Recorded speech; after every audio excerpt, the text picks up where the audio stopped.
సర్వవిఘ్నోపశాంతయేత్.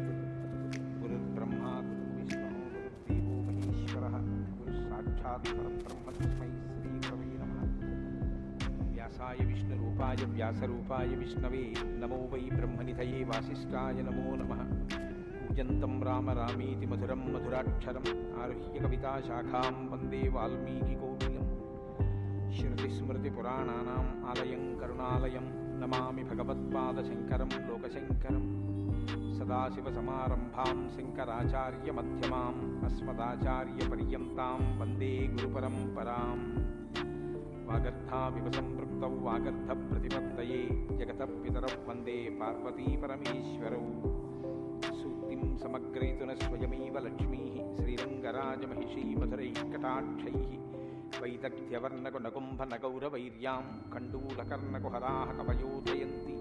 హైమోర్ధ్వపుండ్రమజహన్మకుటం సునాసం మందస్మితం మకరకుండలచారుగండం బింబాధరం బహుళదీర్ఘకృపాకటాక్షం శ్రీవేంకటేశముఖమాత్మని సన్నిధత్తాం.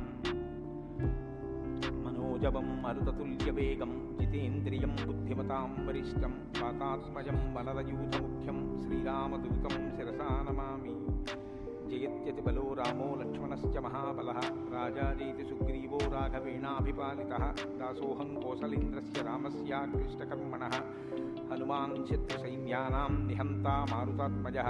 నరావణసహస్రం మే యుద్ధే ప్రతిఫలం భవేత్ శిలాభిస్తు ప్రహరతः పాదపైశ్చ సహస్రశः. అర్దయిత్వా పురీం లంకాం అభివజ్య చ మైథిలీం సమృద్ధార్థో గమిష్యామి విశతాం సర్వరక్షసాం. ధర్మాత్మా సత్యసంధశ్చ రామో దశరథిర్యది పౌరుషే చ ప్రతిద్వంద్వశరైరం జహిరావిణిం. ఆపదామపహర్తారం దాతారం సర్వసంపదాం లోకాభిరామం శ్రీరామం భూయో భూయో నమామ్యహం.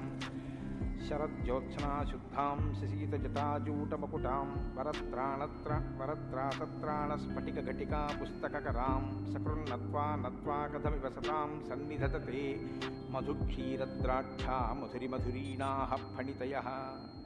హరి ఓం. పరమేశ్వర స్వరూపమైన సభకి నమస్కారం. ఈనాడు శంకర భగవత్పాదుల చేత ప్రతిష్ఠించబడినటువంటి భారతదేశం 4 మూలలా ఉన్నటువంటి 4 పీఠాలలో సార్వభౌమ పీఠంగా పరిగణింపబడినటువంటి దక్షిణ భారతదేశంలోని శృంగగిరి పీఠానికి ఆధ్వర్యం వహిస్తున్న పూజ్యపాదులు శ్రీ శ్రీ శ్రీ భారతీ తీర్థస్వామి వారి యొక్క దివ్యమైనటువంటి సందేశంతో ప్రారంభమై వారి యొక్క అనుగ్రహ ఆశీస్సులతో ప్రారంభమైన ఈ శ్రీరామాయణ యజ్ఞ కార్యక్రమంలో 42 రోజుల పాటు 7 రోజులు ఒక కాండ చప్పున 6 కాండలు 6 ఏళ్ళు 42 రోజులలో పూర్తి చేసి చిట్ట చివర పట్టాభిషేకం వరకు శ్రీరామాయణాన్ని సంపూర్ణంగా ప్రవచనం చేసేటటువంటి భాగ్యం నాకు కలగడం పరమేశ్వరుని యొక్క నిర్హేతుక కృపాకటాక్ష వీక్షణంగా భావన చేస్తున్నాను. శ్రీరామాయణం నిజంగా శ్రీరామాయణమే. ఎందుచేత నేను ఈ మాట అంటున్నానంటే ఇప్పుడే మీరు పీఠాధిపతుల యొక్క అనుగ్రహ భాషణంలో విన్నారు. వేదవేద్యే పరే పుంసి జాతే దశరథాత్మజే వేద ప్రచేతసాదాసీ సాక్షాత్ రామాయణాత్మన అంటారు. అందులో ఎంత గొప్ప మాట అన్నారంటే వేదవేద్యే పరే పుంసి, వేదము చేత ప్రతిపాదింపబడినవాడు, వేదము చేత తెలియబడేటటువంటి వాడు, వేదము ప్రమాణముగా ధర్మానుష్ఠానము చేసి మానవ జన్మ తరింప చేసుకుని భగవంతుని యొక్క అనుభవాన్ని మనం పొందడానికి వీలైనటువంటి స్థితిని కలిగి ఉన్నవాడైనటువంటి పరమేశ్వరుడు రామచంద్రమూర్తిగా ఈ భూమండలం మీద అవతరించి 11,000 సంవత్సరములు కరచరణాదులతో నడయాడాడు. రాముడు వేదము చేత ప్రతిపాదింపబడినటువంటి పరమేశ్వర స్వరూపం. ఆ భగవంతుడే రాముడిగా వచ్చాడు. భగవంతుణ్ణి ప్రతిపాదించేటటువంటి వేదం వాల్మీకి మహర్షి నోటి వెంట శ్రీరామాయణంగా వచ్చింది. అందుకే శ్రీరామాయణానికి వేదోపబృంహణము అని పేరు. వేదమే రామాయణం. వేదం దేన్ని ప్రతిపాదిస్తుంది? ప్రధానంగా వేదమంతా ధర్మమే ప్రతిపాదన చేస్తుంది. ధర్మం అంటే ఏమిటి? ధ్రియతేవా జనైరితి ధర్మం అని అమరకోశం. ధర్మం అంటే తెలుసుకోవడం ధర్మంలో ఒక భాగం. కేవలం తెలుసుకోవడం ధర్మం కాదు. తెలుసుకున్నాడు, అనుష్ఠించడు, అప్పుడు ధర్మమా అంటే ధర్మం కాదు. మీరు శ్రీరామాయణాన్ని జాగ్రత్తగా పరిశీలనం చేస్తే రాముడికి ఎన్ని తెలుసో ఎంత తెలుసో, రావణుడికి అన్ని తెలుసు అంతా తెలుసు. కానీ రాముడి ముందు రావణుడు ఎందుకు నిలబడలేకపోయాడు? ఒక్కటే కారణం, తాను తెలుసుకున్నది తాను విన్నది అనుష్ఠించాడు రామచంద్రమూర్తి. తాను విన్నది తాను తెలుసుకున్నది తన సౌకర్యానికి అనుగుణంగా మార్చుకుని దబాయించి బ్రతికే ప్రయత్నం చేస్తాడు రావణాసురుడు. ధర్మాన్ని మీరు తెలుసుకోవడం ప్రధానం ఎంతో, దాన్ని అనుష్ఠించడం కూడా అంతే అవసరం. అనుష్ఠానానికి పనికిరానటువంటి ధర్మం ఉపయోగం లేనిదవుతుంది. ఇంట్లో కర్ర ఉంది, వీధిలో కుక్క ఉంది. కుక్క మీ మీద పడడానికి ఉద్యుక్తమవుతున్న సమయంలో మీ ఇంట్లో కర్ర ఉంది కదా అని మీ మీద పడ్డం మానదు. మీ చేతిలో కర్ర ఉంటే కుక్క మీ మీద పడకుండా ఉంటుంది. ధర్మో రక్షతి రక్షిత అన్న మాటకు అర్థం ఏంటంటే, మీరు ధర్మాన్ని అనుష్ఠిస్తే మిమ్మల్ని ధర్మం కాపాడుతుంది. ధర్మం విషయంలో తెలుసుకోవలసినటువంటి అత్యంత ముఖ్యమైన విషయం ఒకటి ఉంటుంది. ధర్మం ఇలా అనుష్ఠిస్తే అలా వెంటనే ఫలితం ఇవ్వాలని ఎక్కడ ఉండదు, ఒకచో అలా ఉండొచ్చు.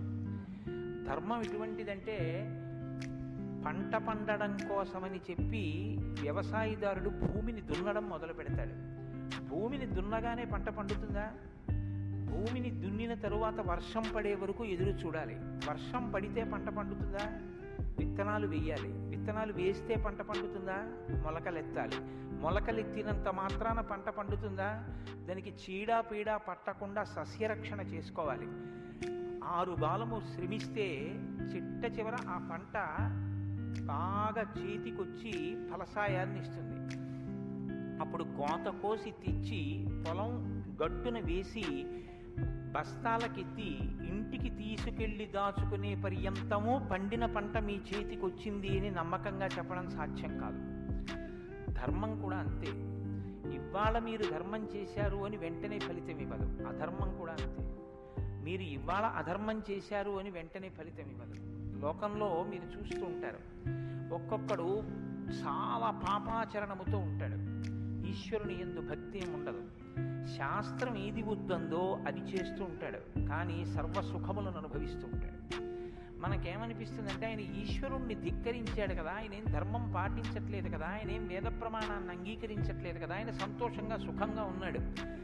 అన్నీ విని అన్నీ నమ్మి అన్నీ విశ్వసించి వేదమును ప్రమాణముగా స్వీకరించి ధర్మమును అనుష్ఠించినటువంటి నేను కష్టాలు పడుతున్నాను, ఏమిటి ఉపయోగం ఈ ధర్మం పట్టుకుంటే అనిపిస్తుంది. ధర్మం పట్టుకోవడం ఎటువంటిది అంటే, పంట పండడం కోసమని పొలం దున్నడం లాంటిది. పొలం దున్ని కష్టపడిన వాడికి పంట ఎప్పటికైనా చేతికొచ్చినట్టే. ధర్మాన్ని అనుష్ఠించిన వాడికి కూడా ధర్మం కాపాడి తీరుతుంది. అధర్మం ఇంటికి అంటుకున్నటువంటి చిన్న మంట లాంటిది. చిన్న మంటే కదా నన్ను ఏం చేస్తుందని పడుకున్న వాడికి చిట్ట చివరి ఇల్లంతా ఎలా కాలిపోతుందో, అధర్మంలో మనం ఉన్నామని తెలుసుకుని అధర్మ పథంలోంచి బయటికి వచ్చే ప్రయత్నం చేయకపోతే చిట్ట చివరికి జరిగేటటువంటి పరిణామం కూడా అలాగే ఉంటుంది.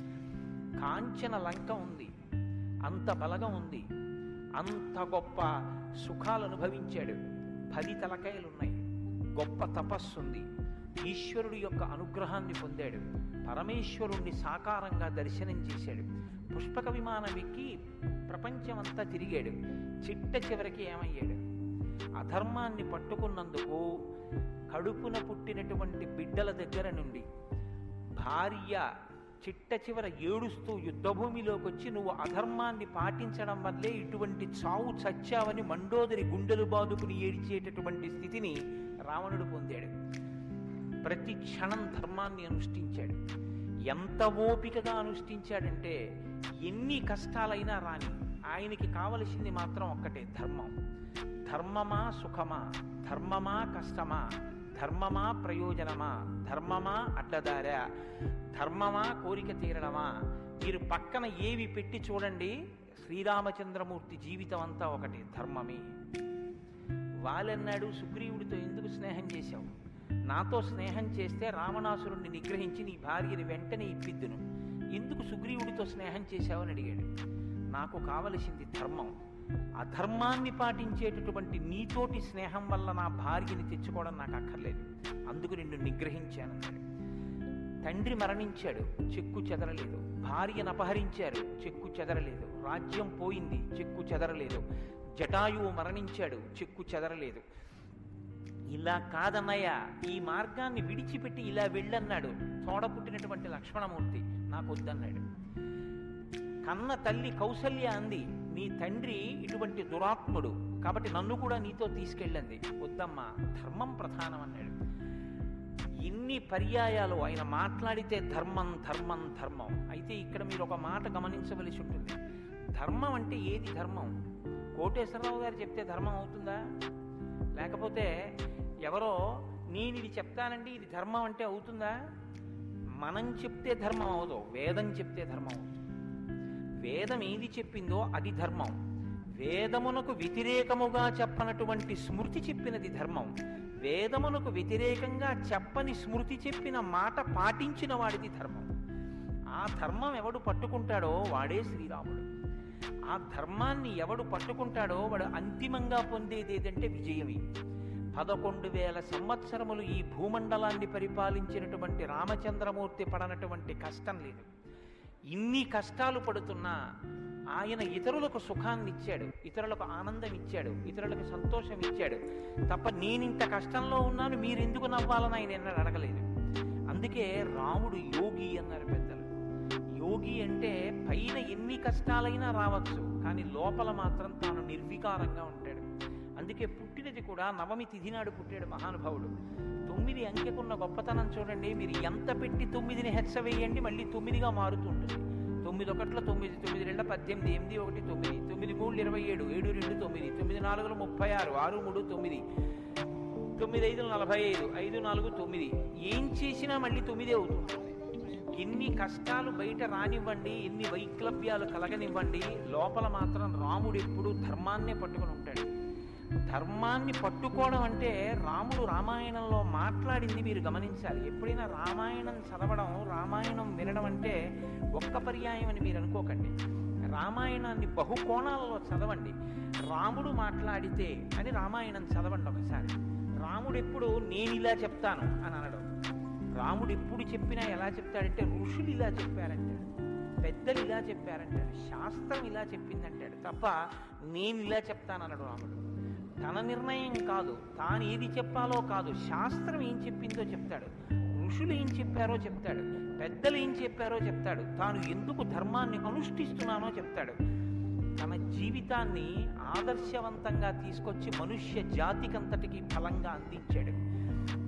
అటువంటి ధర్మాత్ముడైనటువంటి రామచంద్రమూర్తి మనుష్యుడిగా అవతారాన్ని స్వీకరించి ఉండకపోతే అసలు మనుష్యుని యొక్క జన్మ ప్రయోజనం ఇంత గొప్పవాడా మనిషి అన్న విషయమే లోకానికి అర్థమయ్యుండేది కాదు. ఎందుకంటే మీరు ఒక విషయాన్ని జాగ్రత్తగా గమనించండి. రామావతార స్వీకారానికి ముందరే రామనామం లోకంలో ఉంది. రామావతారానికి ముందు రామనామం లేకపోతే వాల్మీకి మహర్షికి రామనామాన్ని ఎలాగా ఉపదేశం చేశారు ఋషులు? ఆయనకి ఉపదేశం చేసిన తరువాత కదా రామచంద్రమూర్తి అవతారం వచ్చింది. ఆయన వాల్మీకిగా మారిన తరువాత కదా రాముడు పుట్టింది. కాబట్టి రామ అన్న నామం సాక్షాత్తు ఈశ్వరుడి యొక్క నామం. అది రమయతీతి రామ, లోకులనందరినీ రమింపచేసేటటువంటి నామం. అంతటి మహోత్కృష్టమైనటువంటి శీల సంపద కలిగినటువంటి వాడు రామచంద్రమూర్తి. అందుకే రామాయణాన్ని, రామచంద్రమూర్తిని ఎంతకాలం మనుష్య జాతి ఆరాధన చేస్తుందో అంతకాలం మానవత్వం బ్రతికుంటుంది. ఏనాడు రామచంద్రమూర్తిని మరిచిపోతామో, ఏనాడు రామాయణం మనకు అక్కర్లేదని అంటామో, ఆనాడు మనిషిగా కనపడుతున్న మనుష్యత్వం చచ్చిపోతుంది, మానవత్వం చచ్చిపోతుంది, నరత్వం చచ్చిపోతుంది. అది పోయిన నాడు నరజన్మ యొక్క ప్రయోజనమే పోతుంది. అందుకే మీరు చూడండి, విష్ణువు దశావతారములను స్వీకరించాడు.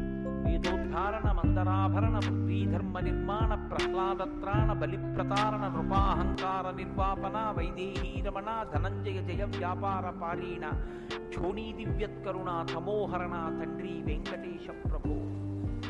ఇన్ని అవతారాలు స్వీకరించిన ఆ అవతార పరిసమాప్తి అయిపోయిన తరువాత మనం పిలిస్తే ఇక లక్ష్మీనారాయణుని పిలుస్తాం. వామనమూర్తి అవతార పరిసమాప్తి అయిపోయింది. ఏమంటాం? లక్ష్మీనారాయణులు. ఒక పరశురాముడు, లక్ష్మీనారాయణులు. ఒక మత్స్యావతారం, లక్ష్మీనారాయణులు. ఒక్క సీతారాముల అవతారంలో మాత్రం యుగాలు మారిపోయినా ఆ అవతారాన్ని సీతారాములని పిలుస్తాం. భార్యాభర్తలు ఎలా బతకాలో నేర్పినటువంటి అవతారం రామావతారం. అన్నదమ్ములు ఎలా బతకాలో నేర్పిన అవతారం రామావతారం. తండ్రి కొడుకులు ఎలా బతకాలో నేర్పిన అవతారం రామావతారం. ఒక ఉద్యోగి యజమాని ఎలా బతకాలో నేర్పిన అవతారం రామావతారం. చివరికి ఎంత కష్టం కడుపులో ఉన్న రాజారాముడిగా సింహాసనం మీద కూర్చోవలసి వస్తే ప్రజల్ని కన్నబిడ్డల్లా పరిపాలించగలిగినటువంటి ధర్మాన్ని నిలబెట్టుకోగలిగినటువంటి సంపూర్ణత్వాన్ని సంతరించుకున్నటువంటి మనుష్య స్థితిని పొందిన అవతారం రామావతారం. మీకు జీవితంలో అనుష్ఠాన పర్యంతంలో ఎక్కడ ఏ విషయం గురించి అనుమానం వచ్చినా మీకు రామాయణం జీర్ణమైతే మీకు వెంటనే శ్రీరామాయణం జ్ఞాపకానికి వస్తుంది. అప్పుడు రాముడు ఇలా ప్రవర్తించాడు అని మీకు జ్ఞాపకం వస్తుంది. రామాయణం మీకు జీర్ణమైతే మీ భాష తీరు మారిపోతుంది. రామాయణం మీకు జీర్ణమైతే మాట ఎంత గొప్పదో మీకు అర్థమవుతుంది. నేను అందుకే మీకు మనవి చేశాను, రామాయణాన్ని రామాయణంగా చదవకండి అని. రామాయణం జ్యోతిష శాస్త్రం, రామాయణం వాస్తుశాస్త్రం, రామాయణం ధర్మశాస్త్రం, రామాయణం వాక్కు, రామాయణం ధర్మ పరిపాలన, రామాయణం న్యాయం, రామాయణం సామాజిక శాస్త్రం, రామాయణం శకున శాస్త్రం, రామాయణం పర్యావరణం, రామాయణం గురుభక్తి, రామాయణం శిష్యధర్మం. మీ ఇష్టం, ఎలా చదవండి. రామాయణం అలా వస్తుంది. మీకిచ్చినది మట్టి ముద్ద. మీరు దాంతో మూకుడు చేసుకుంటారో, పళ్ళెం చేసుకుంటారో, ప్రమిద చేసుకుంటారో, గిన్నె చేసుకుంటారో, గరిటె చేసుకుంటారో మీ ఇష్టం. రామాయణాన్ని మీరు ఎలా చూడాలనుకుంటే మీకు అలా కనపడుతుంది. శ్రీరామాయణానికి ఉన్న గొప్పతనం ఏమిటంటే వాల్మీకి మహర్షి ఎవ్వరికీ కూడా కితాబులు ఇవ్వరు. రావణాసురుడు దుష్టుడని వాల్మీకి మహర్షి అనరు. వాల్మీకి మహర్షి చెప్పేది ఇలా చేశాడని చెప్తారు. తెల్లవారకట్ట లేచాడు, పరస్త్రీ పట్ల కామంతో మనసు కదిలింది. నీకు నచ్చి నీకు కూడా అలా ఉండాలనుకుంటే నీ ఇష్టం, నీ తల కూడా తిరిగిపోతుంది. నీవు కూడా పుత్రమిత్ర కళత్రాదులతో భంగపాటు పొందుతావు. రాముడు నిద్రలేస్తూనే నదీ స్నానం చేసి సంధ్యావందనం చేశాడు. నువ్వు రాముడిలా ఉండాలనుకుంటే 7 తరాలు తరిస్తాయి. నీకేది కావాలో నువ్వు నిర్ణయించుకో. రాముడు గొప్పవాడని చెప్పరు, రావణుడు తక్కువవాడని చెప్పరు. నువ్వేది తెలుసుకోవాలో అది నువ్వు తెలుసుకొని అనుష్ఠించాలి. అది శ్రీరామాయణం యొక్క గొప్పతనం.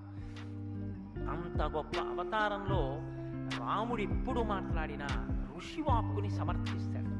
రాముడిప్పుడు మాట్లాడినా వేదవాక్కుని సమర్థిస్తాడు. రాముడిప్పుడు మాట్లాడినా ధర్మాన్ని సమర్థిస్తాడు. ఇది మీరు బాగా జ్ఞాపకం పెట్టుకోవాలి. మనం శ్రీరామాయణం వింటున్నది శృంగగిరి పీఠంలో వింటున్నాం. అదేమిటండి పీఠ శాఖ కదా అని మీరు అనొచ్చు. ఆత్మావై పుత్రనామాసి, కొడుక్కి తండ్రికి అభేదం. బింబానికి బింబం ఎందులోంచి వచ్చిందో ఆ బింబం వచ్చినటువంటిది లేదా ప్రతిబింబం పుట్టిన బింబం రెండు ఒకటే. అద్దం ముందు నిలబడితే నా ప్రతిబింబం కనపడితే ఆ ప్రతిబింబం బొట్టు పెట్టుకోలేదనుకోండి, దిక్కుమాలిన ప్రతిబింబమా బొట్టు పెట్టుకోవద్దా తప్పు కదా అని ప్రతిబింబానికి బొట్టు పెడితే నాకు బొట్టు వస్తుందా? బింబానికి బొట్టెట్టుకుంటే ప్రతిబింబానికి బొట్టు వస్తుంది. బింబానికి ప్రతిబింబానికి తండ్రికి కొడుక్కి గురువుకి శిష్యుడికి అభేదమైతే గుంటూరు శృంగగిరి పీఠ శాఖకి ఎక్కడో కర్ణాటక రాష్ట్రంలో ఉన్న శృంగగిరి పీఠానికి నా దృష్టిలో అభేదం. శృంగగిరి పీఠంలో కూర్చొని శ్రీరామాయణ ప్రవచనం చెయ్యవలసి వస్తే నేను ఒక మాట చెప్పకుండా రామాయణాన్ని ప్రారంభించేస్తే నేను ఒక పొరపాటు చేసిన వాడిని. ఇన్ని పీఠాల్ని స్థాపించినటువంటి శంకర భగవత్పాదులు అవతార పరిసమాప్తి చేస్తూ ఒక మాట చెప్పారు. వేదో నిత్యమధీయతాం తదుదితం కర్మ స్వనుష్ఠీయతాం. ప్రతిరోజు వేదం చదువుకో. నువ్వు చేసే ఏ కర్మ అయినా వేదం ఎలా చెప్పిందో అలాగే చెయ్యి. అంతేకాని నీ స్వంత బుద్ధితో ఏ పనిని చెయ్యవద్దు. వేదో నిత్యమధీయతాం తదుదితం స్వకర్మ స్వనుష్ఠీయతాం దుస్తర్కాస్తు విరమ్యతాం. ఈశ్వరుడు నోరిచ్చాడు కదా అని నీ చిత్తం వచ్చినట్టుగా వాదనలు చేయవద్దు. నువ్వు ఏది మాట్లాడినా శృతిశిరపక్ష స్వనుష్ఠీయతాం. ఉపనిషత్తులు ఏం చెప్పాయో, వేదం ఏం చెప్పిందో దాన్ని సమర్థించడానికి నీ వాగ్బలాన్ని ఉపయోగించు. అంతేకాని ఈశ్వరుడు వాక్కు ఇచ్చాడు కదా అని నీ ఇష్టం వచ్చినట్టు నువ్వు మాట్లాడితే చూడలేదు, లెక్క కట్టుకోలేడని నువ్వు అనుకోవద్దు. లెక్క కట్టేవాడు ఒకడున్నాడు. మీరు చూడండి, 84 లక్షల జీవరాశులు ఈ ప్రపంచంలో ఉన్నాయి. 84 లక్షల జీవరాశుల్లో 83,99,999 జీవరాశులకు వాక్కు లేదు. ఒక్క నరజన్మకే వాక్కు ఉంది. మళ్ళీ ఈ నరజన్మలో కొంతమంది మాత్రమే ఆ మాట చెప్పగలరు. కొంతమంది నరులుగా జన్మించిన నోరు విప్పి రామా అని గట్టిగా అనరా అంటే రామా అని అనలేరు. అది వారి దురదృష్టం. కానీ మనం భగవన్నామమును పలకగలం. భగవన్నామం పలికి తరించగలిగినటువంటి భాగ్యం మనకుంది. హరునకు విభీషణున కద్రిజకున్ తిరుమంత్రరాజమై కరికి నహల్యకున్ ద్రుపదకన్యకు నార్తి హరించు చుట్టమై బరగిన ఎట్టి నీ పతితపావన నామము నాదు జిహ్వపై నిరంతరము నటింపచేయుమి కదా చరది కరుణాపయోనిధి అని వేడుకున్నాడు గోపరాజు గారు. నాకేం అక్కర్లేదయ్యా స్వామి, నీ నామం నా నాలుక మీద నర్తింపచేయవయ్యా చాలన్నాడు. పవి పుష్పంబగు అగ్ని మంచగు నాకోపారం భూమిస్థలంబగు శత్రుండతిమిత్రుడవు విషము దివ్యాహారమౌ నిన్నగా అవనీమండలి లోపలం శివ శివేచ్ఛాభాషణోల్లాసకిన్ శివ నీ నామము సర్వవస్యకరమౌ శ్రీకాళహస్తీశ్వర. నాకు నీ శివనామం నా నాలుక మీద నర్తించాలని కోరుకున్నాడు ధూర్జటి. భగవన్నామం చెప్పుకుంటే చాలని ఆ నామం ఉన్నందుకు వెంపర్లాడారు. అంత్యకాలమునందు ఆయాసమున నిన్ను తలుచునో తలపనో తలతునిపుడి నరసింహ నరసింహ నరసింహ లక్ష్మీచ దానవంతక కోటి భానుతేజ గోవింద గోవింద గోవింద సర్వేశ పన్నగాధిపశాయి పద్మనాభ అని 2 చేతులిచ్చి నమస్కారం చేసి పిట్ట చివర ప్రాణం పోయేటప్పుడు ఆవేళ యమదూతల అగ్రహంబున వచ్చి ప్రాణముల్ పెకలించి పట్టునప్పుడు కపవాత పైత్యముల్ కప్పగా శ్రమచేత కంపముద్భవమంది కష్టపడుచు నారాయణాయంచు నా జిహ్వతో నిన్ను పిలుతునో శ్రమచేత పిలువలేనో నాటికిప్పుడు నీ నామస్మరణ చేతు చివినిడవయ్య భూషణ వికాస శ్రీధర్మపుర నివాస దుష్ట సంహార నరసింహ దురిత దూరాన్ని గుండెలు బాదుకున్నాడు నరసింహచితకర్త. ఆ భగవన్నామం పలికేటటువంటి భాగ్యం ఉన్న ఏకైక ప్రాణి సృష్టిలో కేవలం మనుష్యుడే. అటువంటి మనుష్యుడికి ఇచ్చినటువంటి అదనపు వరం భగవత్ కథాశ్రవణం. ఈశ్వర కథ వినగలడు.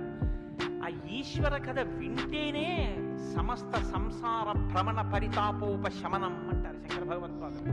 గలంతి శంభోత్వచ్చరిత సరిత కిల్బిషరజో దళంతి ధీకుల్యాశ్వరతి పతంతి విజయతాం దిశంతి సంసార భ్రమణ పరితాపోపశమనం వసంతి మచ్చేతో హ్రదవు విశివానందలహరి అంటారు.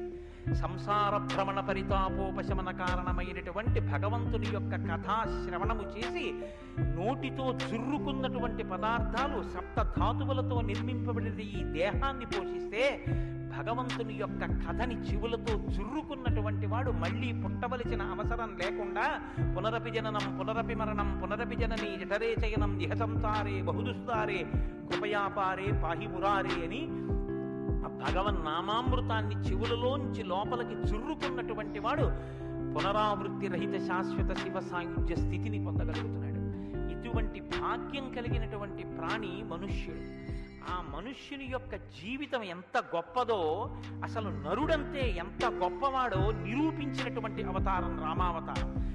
నరుడిగా జన్మించి రామ కథ వినకపోతే, రాముని యొక్క గొప్పతనాన్ని వినకపోతే, రాముడు మనకి చేసిన మహోపకారం ఏమిటో తెలుసుకుని కృతజ్ఞతలు ఆవిష్కరించకపోతే అంతకన్నా కృతజ్ఞుడు వేరొకడు ఉంటాడు. నేను ఈ మాట ఎందుకు అంటున్నానో తెలుసా అండి? రావణాసురుడు వరాలు కోరుకున్నాడు బ్రహ్మగారిని. అందరినీ అడిగాడు, ఒక్క నరవానరులను వదిలిపెట్టాడు. ఎందుకు వదిలిపెట్టావని బ్రహ్మగారు అడగలేదు, తానే చెప్పుకున్నాడు.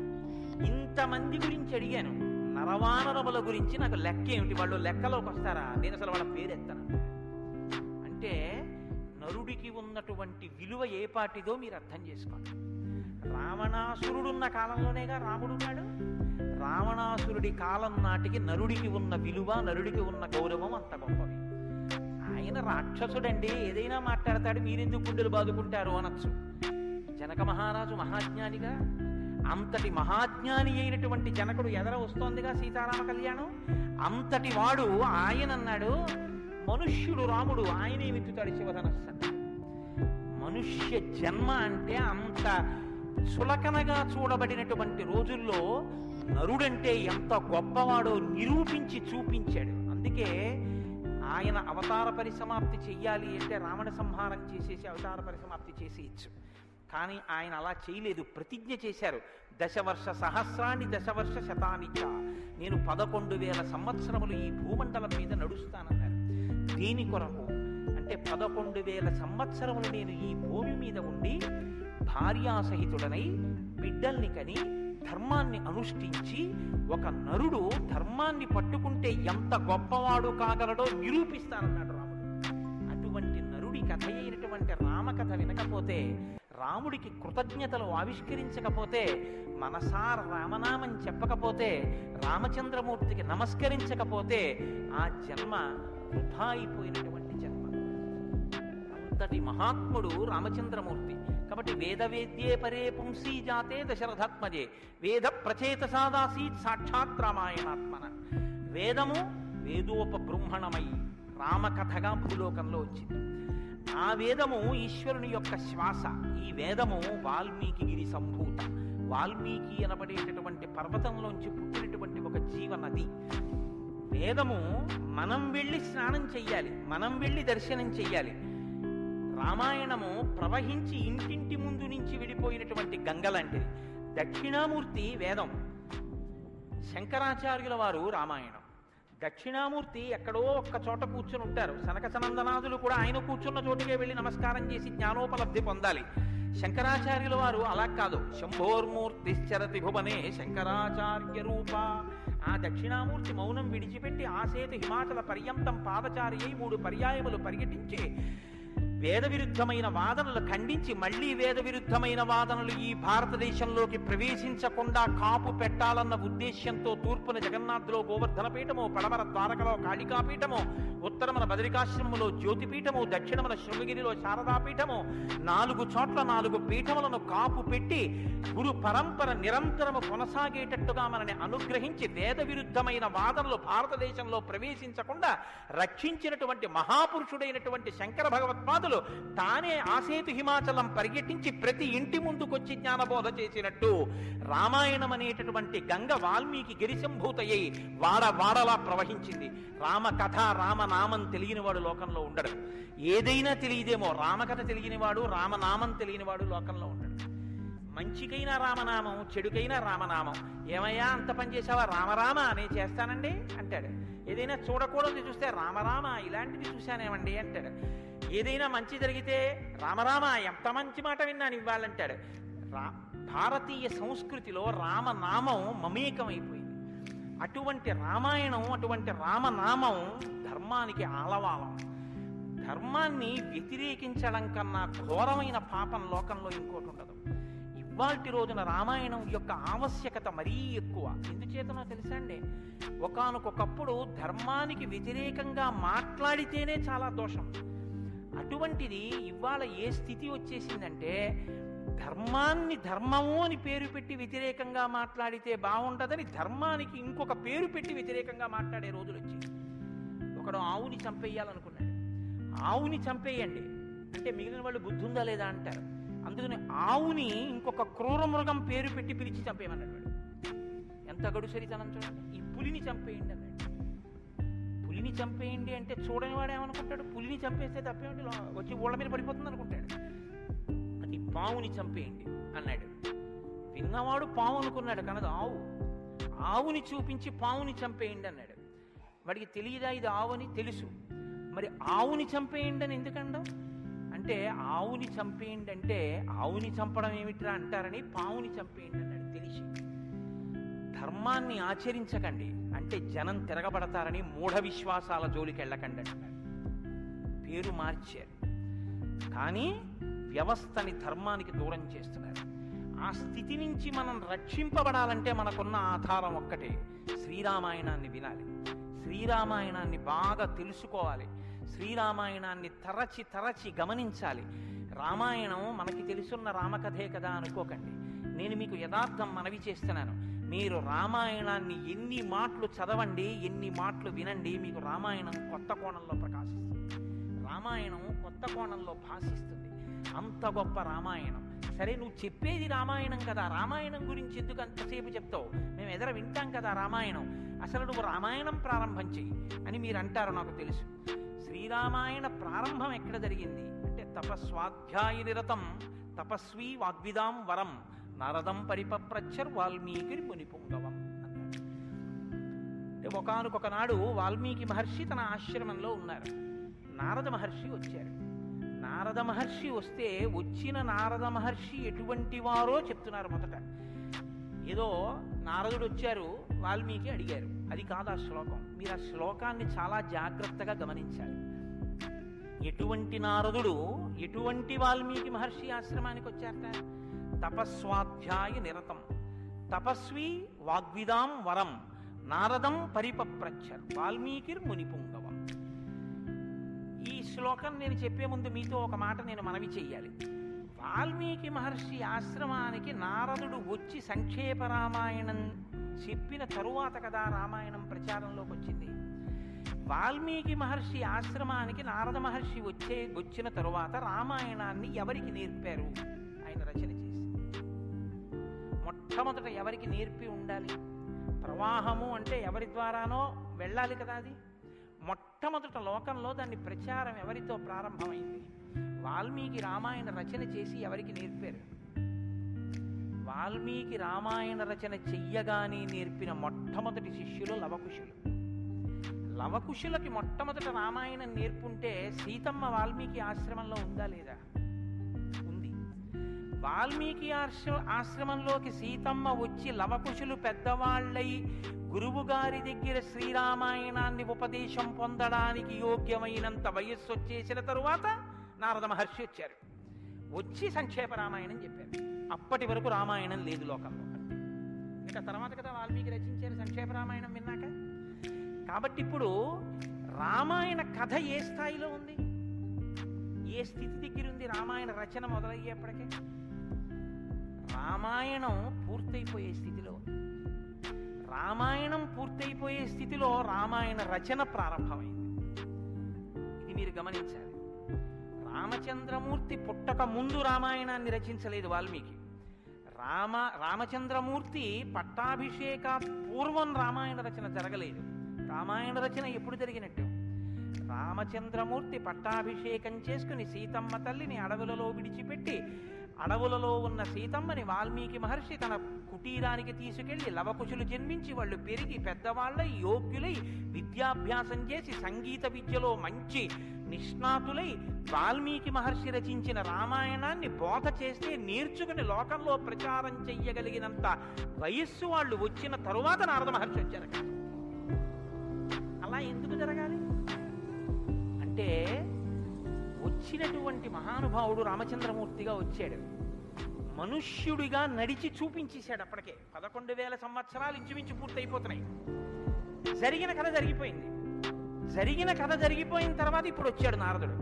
ఇప్పుడు జరిగిపోయిన కథలో అడుగు తీసి అడుగు వేస్తే ధర్మం రామాయణంలో. అడుగు తీసి అడుగేస్తే ఎంత కథ చెప్పాలండి నారదుడు వాల్మీకి మహర్షికి? రాముడు పుట్టుక ముందు దగ్గర నుంచి చాలా కష్టపడి రాముడు ఇలా మాట్లాడాడు, రాముడు అలా మాట్లాడాడు, సీతమ్మ రాముడి దగ్గరికి ఇలా వెళ్ళింది, దశరథ మహారాజు గారి దగ్గరికి రాముడు ఇలా వెళ్ళాడు, రాముడు కౌశల్య దగ్గరికి ఇలా వెళ్ళాడు, రావణుడితో ఇలా మాట్లాడాడు, ఇవన్నీ నారదుడు చెప్పాలి. నారదుడు ఎలా చెప్పగలడు? చెప్పగలడు. సర్వజ్ఞుడు, మహానుభావుడు, గురుస్వరూపం కాబట్టి చెప్పగలడు. కానీ అలా చెప్తూ వెడితే రామాయణం ఎవరు చెప్పినట్టు అవుతుంది? నారదుడు చెప్పింది వాల్మీకి రాశారు. మరి వాల్మీకి రామాయణ రచన చేశారని మనం ఎలా చెప్తున్నాం? ఒకటే కారణం, సంక్షేప రామాయణమే నారదుడు చెప్పారు. కేవలం ఒక 100 శ్లోకాల దగ్గరలో రామకథని ఒక్కసారి అలా చిన్న మాల కింద అల్లి చెప్పి వెళ్ళిపోయాడంతే. మిగిలిన రామకథ రాముడు ఎలా కదిలాడో, ఎలా అడుగేశాడో, ఎలా నడిచాడో, ఎలా మాట్లాడాడో ఇవన్నీ వాల్మీకి మహర్షికి కనపడ్డాయి. ఎప్పుడు? అయిపోయాక కదండి. రాముడు పుట్టేశాక, రాముడు మాట్లాడాక, రాముడి పెళ్ళైపోయాక, రాముడు యుద్ధం చేశాక, రాముడు అప్పుడు సీతమ్మతో అంతఃపురంలో ఇలా మాట్లాడాడని వాల్మీకి తెలిసింది. ఎలా తెలిసింది? 2 కారణాలతో తెలియాలి. రాముడు చెప్పాలి, 2 వాల్మీకి ఊహ చెయ్యాలి. రాముడు చెప్తే అన్నీ అలా ఏకాంతంలో తాను సీతమ్మతో మాట్లాడినవి కూడా చెప్తాడా? మర్యాద పురుషోత్తముడైన వాడు. 2 ఊహ చేస్తే ఊహ నిజం కావాలని ఎక్కడుంది? ఇప్పుడు రామాయణం మీరు వేదోపబ్రహ్మణంగా ప్రమాణంగా ఎలా స్వీకరించి చెప్పుకుంటున్నారు ఇవాళకి? కాబట్టి కాబట్టి ఆ రెండిటికి మధ్యలో ఏదో ఉండాలి మీరు నమ్మాలంటే కదా. ఇప్పుడు చెప్పండి, రామాయణం ఓ కొత్త కోణంలో మీరు వినవలసిన అవసరం ఉందా లేదా ప్రారంభంలోనే? కాబట్టి నారదుడు వచ్చాడు, వాల్మీకి చెప్పాడు, అంతే వినక. ఎటువంటి నారదుడు వచ్చాడు, ఎటువంటి వాల్మీకి చెప్తున్నాడు, అసలు ఏ స్థితిలో ఉన్నారు ఇప్పుడు వాల్మీకి మహర్షి అంటే? సీతమ్మ తల్లి ఆయన ఆశ్రమంలో ఉంది.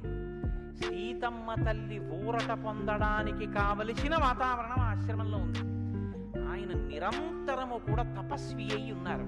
తపస్వి అంటే కృత్యచాంద్రాయణాది వ్రతములు చేసేటటువంటి వాడు. అంటే శుక్లపక్షంలో తిథులు పెరుగుతున్నప్పుడు ఒక్కొక్క ముద్ద పెంచుకుంటూ పెడతారు, పౌర్ణమికి పూర్తిగా భోజనం చేస్తారు. బహుళపక్షంలో ఒక్కొక్క ముద్ద తగ్గిస్తూ అమావాస్య వచ్చేటప్పటికి పూర్ణంగా ఆహారం విడిచిపెట్టేస్తారు. ఇలా విడిచిపెట్టి నిరంతరం వేదం చదువుకుంటూ వేదము చేత ప్రతిపాదింపబడిన పరమేశ్వర స్వరూపాన్ని ఇక్కడే అనుభవంలోకి తెచ్చుకునే ప్రయత్నం చేస్తారు. అహం బ్రహ్మాస్మి అంటే అది కదండి శృంగగిరి పీఠానికి మహావాక్యం, అహం బ్రహ్మాస్మి, నేనే ఈశ్వరుడను అన్న వాక్యాన్ని అనుభవపూర్వకం చేసుకోవాలి. దానికి వ్రతం అంతా కర్మాచరణం. ఇప్పుడు ఈ కర్మాచరణం అంతా చేసి తపిస్తున్న వాల్మీకి దేని కొరకు తపిస్తున్నారు? బ్రహ్మముగా తనను తాను తెలుసుకొనుట కొరకు ప్రయత్నిస్తున్నారు. ఇప్పుడు యోగ్యమైన కాలం సిద్ధించింది. యోగ్యమైన కాలం సిద్ధిస్తే ఉపదేశం చెయ్యడానికి రావలసిన వాడు ఎవరు రావాలి? గురువుగారు రావాలి. గురువుగారి కన్నా మంగళస్వరూపం లోకంలో ఉంటుందా? ఇంకుండదు. అన్నిటికన్నా మంగళస్వరూపం ఏది అంటే గురువుగారే. గురువుగారి కన్నా గొప్పవాడు, గురువుగారి కన్నా అధికుడు లోకంలో ఉండడు.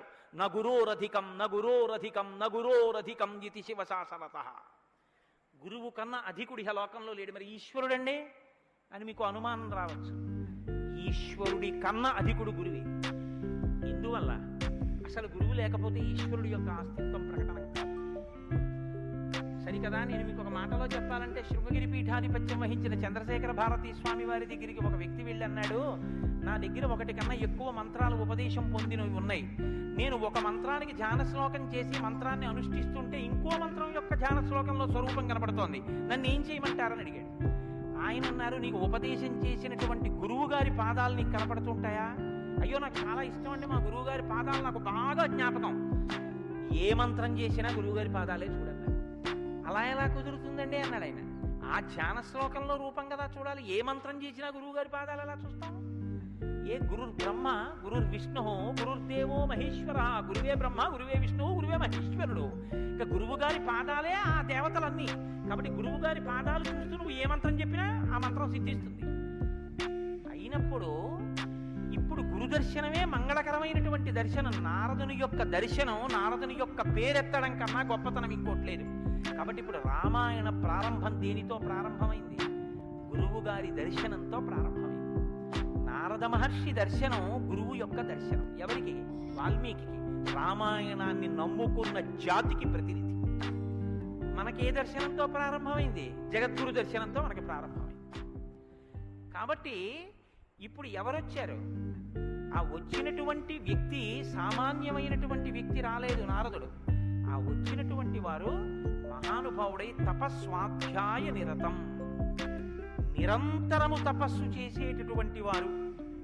మీతో మాట మనవి చేశాను. తపస్సు అంటే ఈ వ్రతమును ఆచరిస్తూ నిత్య నైమిత్తిక కర్మలను వైక్లభ్యం లేకుండా అనుష్ఠించేటటువంటి వారు. నిత్యకర్మ అని ఒకటి ఉంటుంది, అది ఎప్పుడూ మానడానికి వీల్లేదు. సంధ్యావందనం ఉంది, ఎప్పుడూ మానకూడదు, ఎప్పుడూ చేయవలసింది. నైమిత్తిక కర్మ ఉంది, ఒక్కొక్క తిథి నాడు ఒక్కొక్కటి చెయ్యవలసి ఉంటుంది. శ్రీరామ నవమి వచ్చిందనుకోండి, ఏం చెయ్యాలి? శ్రీరామనవమి నాడు ఉదయం నుంచి రాత్రి వరకు శ్రీరామ జయ రామ జయ జయ రామ అన్న 13 అక్షరాల మంత్రాన్ని రాత్రి వరకు చేసి, రాత్రి ప్రదక్షిణం చేసి, ఉపవాసం చేసి, మరునాడు ఉదయం ఎక్కడ మీరు ఈ మంత్రం చేశారో అక్కడికి వచ్చిన తరువాత శ్రీరామ పట్టాభిషేక సర్గ, శ్రీరామావతార సర్గ, ఈ 2 సర్గలు పారాయణ చేయాలి. ఈ 2 పారాయణ చేసి, మొన్న శ్రీరామనవమి నాడు మేము కాకినాడలో అయ్యప్ప స్వామి దేవాలయంలో చేశామండి.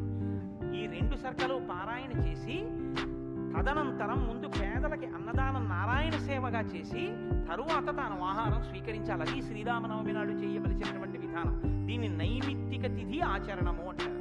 ఒక్కొక్క తిథి ఒక్కొక్కలా చెయ్యాలి. నిత్యకర్మ చేస్తూ, నైమిత్తిక తిథులను చేస్తూ, కృచ్ఛ్రాంద్రాయణాది వ్రతములను చేస్తూ ఎప్పుడూ వేదాన్ని అలా చదువుకుంటూ వేదము చెప్పినటువంటి హృదయాన్ని, వేదము చెప్పినటువంటి మంత్రములలో ఉన్న సారమును అవగతం చేసుకుని బ్రహ్మమును అనుభవంలోకి తెచ్చుకునేటటువంటి ప్రయత్నం చెయ్యడానికి ఉపకరణంగా ఈ శరీరాన్ని వాడుకుంటున్నవారు. ఎంత తేడా ఉందో మీరు గమనించండి. మనం ఏం చేస్తామంటే ఈ శరీరాన్ని పోషించి ఈ శరీరము వలన ఎన్ని సుఖములు పొందవచ్చో అన్ని సుఖములను పొందడానికి సాధనంగా దీన్ని వాడతాం. ఇది ఎందుకు అంటే దీంతో ఎన్ని రుచులు చూస్తాడో, దీనికి ఎన్ని స్పర్శ సుఖాలు ఇస్తాడో, దీంతో ఎన్ని వినకూడనివి వింటాడో, దీంతో ఎన్ని పీల్చకూడనివి పీలుస్తాడో. వాళ్ళు ఏం చేస్తారంటే దీన్ని సాధనంగా చేసుకుని దీన్ని ఎలా వాడుకోవాలో అలా వాడుకుంటూ దీన్ని అడ్డు పెట్టుకుని దీని ద్వారా దేన్ని తెలుసుకున్న తర్వాత ఇది పడిపోయినా పర్వాలేదు అది తెలుసుకోవడానికి ఉపకరణంగా దీన్ని వాడుకుంటాడు. ఏమిటో నువ్వు అలా అన్నావు కానీ ఆ మాట ఏం స్పష్టంగా లేదని మీరు అంటారు, నాకు తెలుసు. భగవాన్ రమణుల మాటల్లో చెప్తే మీకు స్పష్టంగా అర్థమవుతుంది. ఇప్పుడు నేను అన్న మాటకి తెలుసుకోవలసినది తెలుసుకునేంత వరకు దీన్ని ఉపకరణంగా వాడుకోవడం అంటే ఏమిటని అడిగారు రమణ మహర్షి. ఆయన అన్నారు, భోజనం చేశాక విస్తర అవతల పారేయడం. విస్తరని ఏం చేస్తారండి? బాదమాకులు తెచ్చి, చీపురు పుల్లలు తెచ్చి, సన్నగా చీల్చి, ముక్కలు చేసి, అన్నం తినేటప్పుడు ఊడిపోయి అన్నంలో కలిసిపోకుండా జాగ్రత్తగా కుట్టి, ఆకు తెచ్చి వేసుకుని నీళ్లు జల్లి తుడిచి పదార్థాలు వేసుకుని అన్నమంతా తిని ఉత్తరాపోసనం పట్టిన తర్వాత అప్పుడు తీసుకెళ్లి ఆకు వీధిలో పెంటకుప్ప మీద పారేస్తారు. అంతేగాని ఆకు పుట్టింది ఎందుకు అంటే ఆకు పుట్టింది ఎందుకు అంటే చివరి పెంటకుప్ప మీద పారేయడమేనండి, అది పారేస్తాం అంటారా? దేనికి వాడుకోవాలో దానికి జాగ్రత్తగా వాడుకుని ఆ ప్రయోజనం అయిపోయిన తరువాత పెంటకుప్ప మీద విస్తరాకుని పడేసినట్టు దీన్ని సాధనంగా చేసుకుని దీనిలో ఉండి దీనితో తరించి దీనిలో ఉండి దీని వలన బ్రహ్మం అంటే ఏమిటో తెలుసుకుని అనుభవంలోకి వచ్చిన తర్వాత ఇది పడిపోతున్నా ఇది నేను కాదన్న సత్యం ఎరుకలోకి రావడం వల్ల దీని మీద భ్రాంతి లేకుండా ఇది పడిపోతున్నా సాక్షిగా చూసి ఇది పడిపోయిన తర్వాత తాను ఒకటి ఏది మారని సత్యమో సత్యంగా నిలబడిపోవడాన్ని నిత్య నైమిత్తిక కర్మాచరణ చేత తాను పొందవలసిన స్థితిని పొందగలిగినటువంటి తపస్వాధ్యాయ నిరతుడు అని పిలుస్తాడు. ఇప్పుడు నారదుడు అది అంటే ఇప్పుడు ఆయన సద్గురువు మహానుభావుడై ఉన్నాడు. నారం దదాతి ఇది నారద, ఆయన జ్ఞానం ఇస్తాడు. కాబట్టి ఇప్పుడు తపస్వాధ్యాయ నిరతం అటువంటి వారు ఎక్కడికి వచ్చారు? వాగ్విదాం వరం. ఆయన ఎటువంటి వాడు? వాగ్విద. వాక్ అంటే వేదం, వాక్ అంటే బ్రహ్మం, విదుడు అంటే తెలుసుకున్నవాడు. విద్దన్న ధాతువులోంచే వేదము అన్న మాట వచ్చింది. ఏది తెలుసుకున్న తర్వాత ఇంకొకటి తెలుసుకోక్కర్లేదో అది వేదం. ఇప్పుడు తెలుసుకోవడం ఒకెత్తు, తెలుసుకున్న దాన్ని అర్థమయ్యేటట్టు చెప్పగలిగిన ప్రజ్ఞ ఒకెత్తు. ఒక ఆయన తెలుసుకున్నాడు కానీ ఆయన చెప్పలేడు, ఆయన చెప్తే అయోమయంగా ఉంటుంది. ఒక ఆయన స్పష్టంగా చెప్పగలడు, తాను అనుభవించాడు, అనుభవించిన దాని వైపుకి మిమ్మల్ని తిప్పగలడు, ఈ ప్రజ్ఞ ఉన్నవాడు. కాబట్టి వాగ్విదాం వరహ, బ్రహ్మమును బాగా తెలుసుకున్న వాళ్ళల్లో శ్రేష్ఠుడైన వాడు తాను తెలుసుకుని శిష్యుల్ని ఉద్ధరించడం కోసం కిందికి దిగొచ్చి మాట్లాడగలిగినటువంటి ప్రజ్ఞ కలిగిన వాడు. ఇటువంటి వాగ్విదాంబరం నారదం. అటువంటి నారదుణ్ణి ఎవరు ప్రశ్నించారు? ఇప్పుడు అడిగినవాడు వాల్మీకి మహర్షి. ఆయన ఎటువంటి వారు? తపస్వి, తపస్సు చేస్తున్నవారు. తపస్సు అంటే నేను మీకు ఇందాక చెప్పాను, బ్రహ్మమును తెలుసుకోవాలని తాపత్రయంతో ఉన్నటువంటి వారు, భావన వ్యగ్రతతో ఉన్నవారు. ఈయన నారదుణ్ణి అడిగారు. ఏమని అడిగారు? అయ్యా మీరు వచ్చారు, చాలా సంతోషం అండి, నాకు ఏ ఆపదలు రాకుండా మా అబ్బాయికి ఉద్యోగం వచ్చేటట్టు, నాకు సంతోషంగా ఉండేటట్టు, మా ఆశ్రమంలో ఆవులన్నీ ఎప్పుడు పాలిచ్చేట్టు చూడండి అని అడగలేదు. ఆయన ఒక చిత్రమైన ప్రశ్న ఒకటి వేశాడు. అది లోకంలో సాధారణంగా ఎవ్వరూ అడగని ప్రశ్న. అందుకని రామాయణం పుట్టింది, లేకపోతే రామాయణం పుట్టే అవకాశం లేదు. మీరు ఒకటి బాగా జ్ఞాపకం పెట్టుకోండి, జ్ఞానం ఎక్కడి నుంచి పుడుతుంది అంటే ప్రశ్న చక్కగా వెయ్యగలిగినటువంటి శిష్య ప్రజ్ఞలోంచి పుడుతుంది. నారదం పరిపప్రచ్ఛ, పరిప్రశ్న చేశారు. ప్రశ్న అంటే అడగడం అండి. నేను ప్రశ్న వేశానండి అంటే అర్థం ఏమిటి? నేను మిమ్మల్ని అడిగాను అని. పరిప్రశ్న అంటే ఇది బాగా అర్థం చేసుకోవాలి. నారదుణ్ణి పట్టుకుని ఏదో అడిగేస్తే ఆయన ఏం చెప్పడం అలాగా. పరిప్రశ్న చేస్తే చెప్పాడు ఆయన. పరిప్రశ్న అంటే ప్రశ్న అంటే అడగడం, పరి అంటే పరి అన్న మాట ముందు కలిపారు మహర్షి. పరి అంటే బాగా జ్ఞాపకం పెట్టుకోండి. ఇప్పుడు నేను ఎవరిని అడుగుతున్నానో ఆ మహానుభావుడు నోరు విప్పి చెప్పినటువంటి మాట త్రికాలముల యందు సత్యమే. ఆయన చెప్పిన మాట మీద నాకు అవిశ్వాసం అన్న మాట ఉండక్కర్లేదు. ఆయన అన్నారు అంటే అది జరిగి తీరుతుందంతే. ఆయన చెప్పింది చేస్తే ఆ ఫలితం వస్తుందంతే. ఆయనటువంటి శక్తివంతుడు.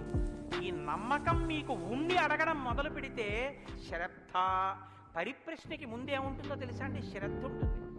శ్రద్ధ లేకుండా వినయం ఎలా వస్తుందండి? మీరు నాకు చెప్పండి. ఇప్పుడు నేను ఒక ఆయన దగ్గరికి వెళ్ళి ఇలా అయ్యా నమస్కారం అంటే ఇలా ప్రణిపాతం చేసి నేల మీద పడి ఎంతో ఇదిగా 2 చేతులు ఇలా చాపి అయ్యా మీరు నాకు దయచేసి అనుగ్రహించి ఇది చెప్పాలని ఎందుకు అడుగుతాను? ఆయన శక్తివంతుడని నేను నమ్మితేను. వీడి మొహం వీడికేం వచ్చు అనుకున్నాను అనుకో, నేను నీకేం తెలిసాడో అంత అంతే పరిప్రశ్న చేస్తారండి. వినయం ఎప్పుడు ఉంటుంది? ఆయన శక్తివంతుడని తెలిస్తే వినయం ఉంటుంది. ఆయన శక్తివంతుడని మీరు నమ్మడాన్ని శాస్త్రంలో ఏమంటారో తెలుసా అండి? శ్రద్ధ. శంకరాచార్యులు వారు భాష్యం చేస్తూ శ్రద్ధ అన్న మాట గురించి ఓ మాట చెప్పారు. శాస్త్రస్య గురువాక్యస్య సత్యబుద్ధ్యావధారణ సా శ్రద్ధా కవితా సిద్ధి యా వస్తూపలభ్యతే. శ్రద్ధ అన్న మాటకు అర్థం ఏమిటంటే శాస్త్రము చెప్పినా గురువు గారు చెప్పినా అది పరమ సత్యము, ఇక దానికి తిరుగులేదు, అది కాని పాటిస్తే మనకి ఫలితము వచ్చి తీరుతుందని నమ్మడమే శ్రద్ధ అని పేరు. ఆ శ్రద్ధ ఎక్కడుందో దానిలోంచి వినయం వస్తుంది. అప్పుడు గురువు గారిని చూసి వంగి వంగి వంగి వంగి నమస్కరించి మాట్లాడతాం. ఎందుకు మాట్లాడాలి? ఆయన ఏం చేతకాకో మాట్లాడకపోతే ఆనందించలేని వాడో కాడు. ఆయన ఒక్కడు తనలో తాను ఆనందించగలడు. మరి ఇప్పుడు ఎందుకు మాట్లాడుతున్నాడు? నీ కొరకు మాట్లాడుతున్నాడు. ఆయన త్యాగం చేశాడు. ఆయన కంఠానికి శోష కలిగింది, అంటే బాధ కలిగింది. ఆయన ఊపిరికి ఘర్షణ కలిగింది. ఆయన శరీరానికి చెమట పట్టింది. దేని కొరకు? నీ కొరకు. ఆయన నీ కొరకు మాట్లాడుతున్నాడు. ఇది గుర్తిస్తే వినయం. ఈ త్యాగానికి నేనేమి ఇవ్వగలను ఆయనకి? ఈ కృతజ్ఞతాభావంతో నువ్వు నిలబడగలిగితే, అలా నువ్వు ప్రశ్నించగలిగితే పరిప్రశ్న అంటారు. ఇప్పుడు నారదం పరిపప్రచ్ఛ ఇలా ప్రశ్న వేశాడు తప్ప ఏదో ప్రశ్న వేస్తే రామాయణం వచ్చిందని మీరు అనుకోకండి. పరిప్రశ్న చేస్తే రామాయణం వచ్చింది. ఇప్పటి వరకు నారదుడు ఏం మాట్లాడలేదు, మీరు బాగా గమనించండి. వచ్చాడంతే. లోపలికి వచ్చారు, వాల్మీకి మహర్షి చూశారు, అర్ఘ్యపాద్యాదులు ఇచ్చారు, కూర్చోబెట్టారు. ఇప్పుడు పరిప్రశ్న చేస్తున్నారు. ఏ ప్రశ్న వేస్తే అసలు రామాయణం గురించి చెప్పారు? వాల్మీకి మహర్షి అడిగిన ప్రశ్న ఏమిటంటే ఆయన్ని, కోన్వస్మిన్ సాంప్రదం లోకే గుణవాన్ కస్య వీర్యవాన్ ధర్మజ్ఞశ్చ కృతజ్ఞశ్చ సత్యవాక్యో దృఢవ్రతః చారిత్రేణ చ కోయుక్తః సర్వభూతేషు కోహితః విద్వాన్ కః కస్సమర్థశ్చ కశ్చైక ప్రియదర్శనః ఆత్మవాన్ కో జితక్రోధో ద్యుతిమాన్ కో ననసూయకః కస్య బిభ్యతి దేవాశ్చ జాతరోషస్య సంయుగే. 16 గుణములు అడిగారు ఆయన. ఈ 16 గుణములు పరిపూర్ణముగా ఉన్నటువంటి ఒక మానవుడు ఈ లోకంలో, ఈ కాలంలో, నేను ఉన్న రోజుల్లోనే, నేను ఇప్పుడు శరీరంతో తిరుగుతుండగా నా మాంసనేత్రంతో చూడడానికి వీలుగా ఎక్కడైనా ఎవరైనా ఉన్నారా అని అడిగాడు. అంటే అలాంటి వారే ఉన్నారు. ఆయన భార్యయే తన ఆశ్రమంలో ఉంది. ఇది తెలుసా వాల్మీకి? తెలియదని చెప్పవలసి ఉంటుంది. మరి ఇప్పుడు ఎందుకు వచ్చింది ఈ ప్రశ్న ఆయన నోటి వెంట? అమ్మవారు వచ్చింది కాబట్టి వచ్చింది. అమ్మవారు ఎందుకు వచ్చింది? అసలు రహస్యం ఏమిటంటే, రామాయణం లోకానికి అందాలంటే సీతమ్మ యొక్క సేవాభాగ్యం వాల్మీకి లభించాలి. సీతమ్మ సేవాభాగ్యమే శారదాదేవి సేవాభాగ్యం. అది అందితే నోటి వెంట ఈ ప్రశ్న వచ్చింది. నోటి వెంట ఒక్క ప్రశ్న వస్తే యుగాలు మారిపోయినా మనుష్యుడిగా పుట్టిన ప్రతివాణ్ణి తరింపజేయగలిగిన ఒక ఆది కావ్యం ఆయన నోటి వెంట వచ్చింది. ఇది రావడానికి ముందు సీతమ్మ రావాలి. అందుకని ముందు సీతమ్మ వచ్చేసింది ఆశ్రమానికి. వచ్చి అక్కడ కూర్చుంది. ఆ రామాయణాన్ని ప్రచారం చెయ్యగలిగిన యోగ్యమైన శిష్యుల్ని కూడా సీతమ్మే వాల్మీకి ఇచ్చింది లవకుశల రూపం. ఇది వాల్మీకిని సీతమ్మ తరింపచేసిన తీరు మీరు జాగ్రత్తగా గమనించగలిగితే, వాల్మీకి తరించడానికి మొదటి కారణం సీతమ్మే. అందుకే ఆయన అన్నారు, నేను చెప్పిన రామాయణానికి పేరేమిటో తెలుసా? సీతాయాశ్చరితం మహత్ అన్నారు. అది సీతమ్మ చరిత్ర అన్నారు. తల్లి ఎంత గొప్ప తల్లో మీరు ఆలోచించండి. అందుకే సీతమ్మ ఒకరు, శారదమ్మ ఒకరా? కాదు, సీతమ్మే శారదమ్మ. కాబట్టే అంత జ్ఞానం వాల్మీకి ఇచ్చి ఈ ప్రశ్న వేయించింది. ఎందుకు వేయించాలి? సీతమ్మ వెళ్ళిపోతే రామావతారం వెళ్ళిపోతుంది. ఇక సీతమ్మ వెళ్ళిపోతుంది. ఆ రోజులు వచ్చేసాయి. అప్పటికి ఆ రోజు వచ్చేసింది. ఎందుకంటే ఇక అశ్వమేధయాగం చేసేస్తాడు రాముడు. అశ్వమేధయాగం చేస్తే సీతమ్మ కనపడుతుంది రాముడికి. సీతమ్మ రాముడికి కనపడితే వేరొకసారి పాతివ్రత్యాన్ని నిరూపించుకోమని చెప్తాడు. ఎందుకు చెప్తాడంటే ఎప్పుడు లోకం కోసం, తన కోసం కాదు. ఈ మాట అనగానే ఆవిడ అంటుంది, నా ప్రయోజనం అయిపోయిందా, నీకు భార్యగా నీ వంశాన్ని నిలబెట్టడానికి. రామకథ నరుడి కథ బాగా గుర్తుపెట్టు. రామకథ దేవుడి కథని మీకు తెలిగితే మీకు ఎంత పనికొస్తుందో నేను చెప్పలేను. రామకథ నరుడి కథని మీరు వినండి, మీకు పనికొస్తుంది. అందుకే సీతమ్మ ఈ మాట అంది, నేను ఎందుకు వచ్చానో తెలుసా నీ పక్కకి? నీ వంశం తరించాలి. నీ వంశం తరించాలంటే నీకు పితృరుణం తీరాలి. పితృరుణం తీరాలంటే నీకు బిడ్డలు కనాలి. నీకు బిడ్డలు పుట్టాలి అంటే నా సహకారం ఉండాలి. నేను నా శరీరాన్ని త్యాగం చేస్తే నా కడుపులో ఉన్న బిడ్డలు కూడా పోతారు. పోతే నీకు పితృరుణం తీరదు. నువ్వు ఏకపత్ని వృతుడవు. ఇంకొక బిడ్డని, ఇంకొక ఆడదాన్ని స్వీకరించావు, నీ వంశం ఆగిపోతుంది. నా కారణంగా నీ వంశం ఆగకూడదు. నీ వంశం కొనసాగడానికి నీకు బిడ్డల్ని ఇచ్చాను. నా ప్రయోజనం అయిపోయింది, నేను వెళ్ళిపోతున్నానని భూమిలోకి వెళ్ళిపోయింది ఆవిడ. ఆవిడ వెళ్ళిపోయిన తర్వాత ఇక రామావతారం లేదు. సరయూ నదిలో ప్రవేశించి రామావతారం కూడా పూర్తయిపోయింది. ఇప్పుడు రామావతారం పూర్తయిపోకముందే సీతమ్మ రామాయణం పలికించాలి. వాల్మీకితో పలికించాలంటే ఈ సన్నివేశాన్ని సృష్టించాలి. నారదుడిని పిలిపించాలి. కాబట్టి వచ్చాడు మహానుభావుడు. వస్తే ఆయన ఈ ప్రశ్న అడిగాడు. ఇప్పుడు ఇంత ఆర్తితో ఈ ప్రశ్న అనుకోకుండా నోటి వెంట వస్తే తప్ప రామాయణ కథ ప్రారంభం కాదు. అందుకని అడిగాడు, కోన్వస్మిన్ సాంప్రతంలోకే గుణవాన్ కస్య వీర్యవాన్. ఈ కాలంలో నారద మహర్షి ఇప్పుడు నేను చూడడానికి వీలుగా నేను అడిగిన మహానుభావుడు ఎవరైనా ఉన్నాడా? ఎవరు? 16 గుణములున్నవాడై ఉండాలి. గుణమన్న మాటకు అర్థమేమిటి? తాను గురుముఖత నేర్చుకున్నటువంటి విద్య ఏ కాలమునందు ప్రవర్తనలో ఎలా ప్రకాశించాలో అలా ప్రకాశిస్తే అది గుణముగా కనపడుతుంది. మా గురువు గారు నన్ను, నాయనా ఒరే కోటేశ్వరరావు, గోవులకు సేవ చెయ్యరా అని చెప్పారు అనుకోండి. నేను అలా గుళ్ళోకి వెళ్ళిపోతున్నాను. ఓ అరడజన అరటిపళ్ళు పట్టుకుని దేవాలయంలోకి వెడుతున్నాను. ఒక ఆవు నా వంక చూసి ఇలా ఇలా ఇలా ఇలా నోరు చాపింది. నేను ఆ ఆవుని దవడ మీద ఒక్క దెబ్బ కొట్టి గుళ్ళోకి వెళ్ళాను. మా గురువు గారు సంతోషించచ్చా? మా గురువు గారు చెప్పారు, రే పరాశక్తికి ఆవుకి తేడా లేదురా అని చెప్పారు. ఇప్పుడు నేనేం చెప్పాలి? నేను లోపలికి వెళ్ళి అర్చకుడికి ఇస్తే నివేదన చేస్తాడు. ఇక్కడో నా తల్లి ఎదురొచ్చి నా దగ్గర ప్రత్యక్షంగా తింటానని అడుగుతోంది. అమ్మ ఏమి భాగ్యం, అక్కడ ఇంకా తొక్క తీసి పెట్టాలి, ఇక్కడ తొక్కతో తినడానికి సిద్ధంగా ఉన్నావు. నా చేత్తో పెట్టుకుంటాను. 2 చెప్పులు ఇప్పి గభాల్లో 2 అరటిపళ్ళు నేను పెట్టాలి. పెడితే నేను గురువాక్యాన్ని అనుష్ఠానంలోకి తెచ్చుకున్నవాడిని. ఇప్పుడు గుణముగా ప్రకాశిస్తుంది. కోటేశ్వరరావు గారంటే వాళ్ళ గురువు గారు చెప్పింది గుర్తుపెట్టుకుని ఆవుకి 2 అరటిపళ్ళు పెట్టాడు. అదో గుణం. అంటే నేను నా గురించి చెప్పుకుంటున్నాను అనుకోకండి, నేనే అటువంటి పుణ్యకార్యాలు చేసిన వాడిని కాదు మహాప్రభు. ఏదో ఉదాహరణకి చెప్పానంతే, అంతే స్వోత్కర్ష కోసం చెప్పిన వాడిని కాదు. కాబట్టి గుణము అంటే విన్నది, చదువుకున్నది, ప్రవర్తనయందు ఆ సందర్భంలో ప్రకటనమైతే, ప్రకాశిస్తే గుణం అవుతుంది. అలా ఉన్నాయా ఎవరికైనా? అలా ఉన్నవాడు ఉన్నాడా? గురువుగారి దగ్గర నేర్చుకున్నవి అనుష్ఠానంలోకి వచ్చేటప్పటికి గురువు ఏం చెప్పారో అలా ప్రవర్తించిన వాడు ఉన్నాడా? మీరు ఇలా వినండి రామాయణాన్ని. ఈ తర్వాత కోన్వస్మిన్ సంప్రదంలోకి ఎప్పుడో కాదు వామనమూర్తి ఉన్నారు, నరసింహావతారం ఉందని చెప్పకు. ఇప్పుడు ఉన్నాడా? ఇది వాల్మీకి ప్రశ్న. కోన్వస్మిన్ సంప్రదంలోకే గుణవాన్ కస్య వీర్యవాన్. వీర్యవాన్ అంటే వీర్యవంతుడు ఉన్నాడా?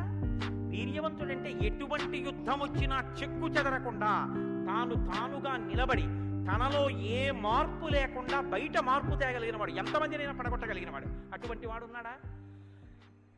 ఉంటే వీర్యవాన్. కోన్వస్మిన్ సంప్రదంలోకే గుణవాన్ కస్య వీర్యవాన్ ధర్మజ్ఞశ్చ. ధర్మం తెలుసుకున్నవాడు ఉన్నాడా? ధర్మం తెలియడం అంటే మీరు బాగా గుర్తుపెట్టుకోండి. ధర్మం తెలియడం అంటే ఏమిటో తెలుసా అండి? అధర్మం కూడా తెలియడం. ధర్మమే తెలిస్తే పూర్ణత్వం కాదు. ధర్మం తెలియడం అంటే అధర్మం కూడా తెలియడం. ఏది చెయ్యాలో తెలియడం అంటే ఏది చెయ్యకూడదో కూడా తెలియడం. మీరు కొంచెం ఆలోచించండి. నేను మాట అనేసి వదిలేస్తాను, ఇప్పుడు మీరు జవాబు చెప్పక్కర్లేదు. చెయ్యమన్నది చెయ్యడం తేలిక, చెయ్యొద్దన్నది వదిలేయడం తేలిక. చెయ్యొద్దన్నది వదిలేయడమే చాలా కష్టం. మీరు చూడండి, నేను మంత్రం ఇస్తాను, 11 మార్లు చెయ్యండి రోజు, ఒక్క మాట కూడా మీకు కోతి గుర్తు రాకూడదన్నాను అనుకోండి, అలా చేయగలరా? ఇది వద్దు అని ఏదంటామో అదే చేయబుద్ధి చేస్తుంది. దేవుడికి 2 అగరత్తులు పెట్టు అన్నాను అనుకోండి, భయానికో భక్తికో 2 అగరత్తులు వెలిగించేయడం తేలిక. వద్దన్నది చేయకుండా ఉన్నవాడు ప్రజ్ఞావంతుడు. వద్దన్నది చేయకుండా ఉండాలంటే అధర్మం తెలియాలి కదండి. అధర్మం తెలియడం, ధర్మం తెలియడం, ధర్మం పాటించడం, అధర్మం విడిచిపెట్టడం, అధర్మం చేసిన వాడిని కూడా ఉండకుండా చేయడం, ఎందుకంటే వాడి వల్ల ధర్మం వ్యాప్తి చెందకుండా. ఇది ధర్మం తెలియడం. కాబట్టి ధర్మజ్ఞశ్చ కృతజ్ఞశ్చ. కృతజ్ఞశ్చ అంటే ఎవరో తనకు ఒక ఉపకారం చేశాడు, వాడు అదృష్టం అంటే నన్ను సేవించుకున్నాడు అండం కాదు. ఎంత మహానుభావుడండి, నిజంగా నాకు ఎంత ఉపకారం చేశారండి, ఎంత ఉపకారం చేశారండి అని తలుచుకు తలుచుకు తలుచుకు తలుచుకు పొంగిపోగలిగినటువంటి మనసు ఉండడం. అసలు మనుష్య జన్మకు ఉండవలసిన ప్రధాన లక్షణం అదేనండి. కృతజ్ఞో నాస్తి నిష్కృతి. కృతజ్ఞత లేని వాడికి నిష్కృతి లేదు. అటువంటి కృతజ్ఞత ఉన్నవాడు ఉన్నాడా లోకంలో ఎవరైనా? ధర్మజ్ఞశ్చ కృతజ్ఞశ్చ సత్యవాక్యం. ఎప్పుడూ సత్యమే మాట్లాడాలి, మిన్ను విరిగి మీద పడిపోని నేను సత్యమే చెప్తాను అని వ్రతం పట్టినవాడు ఎవరైనా ఉన్నాడా? సత్యవాక్యో దృఢవ్రత. ఒక పని మొదలు పెడితే అనుకున్నాం కాదండి అది అలా అవుతుందా అందుకని వదిలేశాను లేండి ఇప్పుడు మార్చేశాను సంకల్పం అనకుండా తాను ఒక్కసారి నోటి వెంట ఇది చేస్తానని అంటే పిడుగులు పడిపోయినా ఆ పని చెయ్యగలిగినటువంటి వాడు, దాన్ని విడిచిపెట్టనటువంటి వాడు, అటువంటి పూనిక ఉన్నవాడు ఉన్నాడా? దృఢవ్రత. కాబట్టి కోన్వస్మిన్ సాంప్రదంలోకే గుణవాన్ కస్య వీర్యవాన్ ధర్మజ్ఞస్య కృతజ్ఞస్య సత్యవాక్యో దృఢవ్రత చారిత్రేణ చకోయుక్తః. ఆయన ప్రవర్తనని చూస్తే ఇంకా మీరు వేదం చదవక్కర్లేదు. వేదం చదవక్కర్లేదంటే చదవద్దని కాదు నా ఉద్దేశం. ఆయన ప్రవర్తన చూస్తే ఆయన ఏది చేశారో అదే వేదం చెప్పింది అని గుర్తు. అటువంటి ప్రవర్తన ఉన్నవాడు ఉన్నాడా? పడుకున్నా, లేచినా, మాట్లాడినా, కూర్చున్నా, నించున్నా, నడిచినా, ఏం చేస్తున్నా ధర్మానికి అనుగుణంగా ప్రవర్తించగలిగినటువంటి నడవడి కలిగినటువంటి వాడు లోకంలో ఉన్నాడా? చారిత్రేణ చకోయుక్తః సర్వభూతేషు కోహితః. ఇంత బలపరాక్రమాలు ఉండి కూడా సమస్త భూతముల పట్ల దయ కలిగిన వాడు లోకంలో ఉన్నాడా? గుండెల నిండా అంత కారుణ్యం ఉన్నవాడు ఉన్నాడా? సర్వభూతేషు కోహితః విద్వాంకః. తెలుసుకోవలసినవన్నీ సమస్తము తెలుసుకున్నటువంటి విజ్ఞాని ఉన్నాడా? అటువంటి విద్వాంసుడు ఉన్నాడా? విద్వాంకః కస్సమర్థశ్చ. ఎటువంటి పని అయినా సరే వీరు చెయ్యలేరు వీరు చెయ్యలేరు అనొచ్చేమో కానీ ఆయన ఇది చెయ్యలేరని చెప్పడానికి ఒక పని లేకుండా ఏ పనులైనా చెయ్యగలిగిన వాడు ఉన్నాడా? కస్సమర్థశ్చ కశ్చైక ప్రియదర్శనః. ఎప్పుడు మీరు చూసినా చూడాలనిపించేట్టుగా ఉండేవాడు ఉన్నాడా? ఆయన యుద్ధం చేస్తుంటే వింటినారి లాగుతున్నాడు అందం. ఆయన అడవిలో నడుస్తున్నాడు అందం. ఆయన కిరీటం పెట్టుకున్నాడు అందం. ఆయన పాదపీఠం మీద పాదం పెట్టాడు అందం.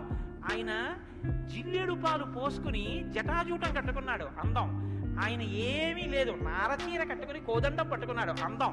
ఆయనకి కోపం వచ్చి కన్నులు ఎర్రబారాయి అందం. ఆయన బాలరాముడిగా పిలక పెట్టుకుని వెడుతున్నాడు అందం. సీతమ్మతో మాట్లాడుతున్నాడు అందం. నిద్రపోతున్నాడు అందం. అసలు ఏది చూసినా అందం. అబ్బా ఇప్పుడు అంత బాగుంటాడండి, ఆ తర్వాత బాగుంటాడండి, కొంచెం అలంకారం చేసుకుంటాడు బాగుంటుంది అనడానికి ఏమైనా ఉంటుందా? ఎప్పుడు నువ్వు చూసినా అలాగే చూడాలనిపించేటట్టుగా ఉండేవాడు ఎవరైనా ఉన్నాడా? కశ్చైక ప్రియదర్శన. ఎంత పెద్ద మాట అండి. నిద్రపోతుంటే చూసావు, నిద్రపోతుంటే చూడాలండి ఆయన సౌందర్యం. ఆ మాట ఎవరికన్నా ఉంటుందండి లోకంలో? ఏమన్నా ఆయన నిద్రపోతుంటే ఎంత బాగుంటాడండి అంటారా? ఏమన్నా ఆయన నిద్ర లేచి ఒళ్ళు విరుచుకుంటుంటే చూడాలంటే ఆయన అందం ఎవరికైనా ఉందా? ఆయన యుద్ధం చేస్తుంటే చూడాలంటే అందం ఎవరికైనా ఉంటుందా? ఎంతటి అందగాడు రామో. ఆయన పుంసామోహన రూపాయ పుణ్య శ్లోకాయ మంగళం. ఆడవాళ్లు మోహించడం కాదు, పురుషులు మోహించారు ఆయన్ని. అంతటి అందగాడు. కొన్ని కోట్ల మంది కంఠాలు పోషించాడంతే రామావతారంలో. నెత్తుటిని ఏర్లు పారించాడు. అయినా అందం. ఈ భుజాలు అందం, గడ్డం అందం, చెక్కిళ్ళు అందం, ఆ ఆజానుబాహు వరవింద దళాయతాక్షం, ఆ కళ్ళందం, ఆ కనుబమలందం, ఆ ముక్కందం, ఆ మూర్తందం, ఆ గడ్డం అందం, ఆ కంఠం అందం, అన్నీ అందం. అందమే రాముడు, రాముడే అందం, రాముడే అభిరాముడు. అటువంటి వాడు ఉన్నాడా? కశ్చైక ప్రియదర్శన ఆత్మవాంకో. గొప్ప ధైర్యవంతుడు ఉన్నాడా లోకంలో? ధైర్యవంతుడు అంటే మీరు బాగా జ్ఞాపకం పెట్టుకోండి. ధైర్యవంతుడు అన్న మాటకు అర్థం ఏంటో తెలుసా అండి? భయం లేనివాడు అని కాదు. ధైర్యము అన్న మాటకి ఇంకో అర్థం కూడా ఉంది. ధైర్యము అంటే తాను ఏ పని మీద బయలుదేరాడో ఆ పనికి అనుగుణమైనటువంటి సంభారములను మాత్రమే దగ్గరుంచుకుని ఆ పని మీద మాత్రమే దృష్టి పెట్టి ఆ పనిని పాడు చేసేటటువంటి ఏ ఇతర ఆకర్షణీయమైనటువంటి వ్యవహారమైనా త్రోసి రాజని విడిచిపెట్టగలిగినటువంటి పూనిక ఉన్నవాడున్నాడా? నేను ఏకపత్ని వ్రతం చేస్తానన్నాడు, భార్యని రావణాసురుడు ఎత్తుకుపోయాడు, చాలా మంది వచ్చి మీరబడ్డారు. మా నాన్నగారు దక్షిణ నాయకుడు, మా వంశంలో చాలా మంది దక్షిణ నాయకులు, మా ఆవిడ దగ్గర లేదు కదండి అని ఏమైనా పొరపాటు పడ్డాడా? తాను ఏది అన్నాడో రామో తీర్ణాభిభాషతే, 2 మాటలు నాకు రావమ్మా అన్నాడు అంతే. లోకంలో అవతార పరిసమాప్తి వరకు అంతే. అలా ఉండగలిగిన వాడు ఉన్నాడా? ఆత్మవాంకో జితక్రోధో, కోపాన్ని గెలిచిన వాడు ఉన్నాడా? కోపాన్ని గెలవడం ఏమిటండి? అది ఏమైనా ఎదురుగుండా వచ్చి నిలబడుతుందా? క్రోధం ఎలా గెలుస్తారు అంటే క్రోధం ఎక్కడి నుంచి వస్తుందో మూలస్థానాన్ని గుర్తెరగడం, వికార కారణాన్ని తెలుసుకోవడమే క్రోధాన్ని గెలవడం. అంటే మీరు చూడండి, నాకండి ఎంత కోపం వచ్చేసిందో అంటాడు. ఎంత కోపం వచ్చేసిందో ఎక్కడి నుంచి వచ్చింది? ఇక్కడి నుంచే రావాలి కోపం.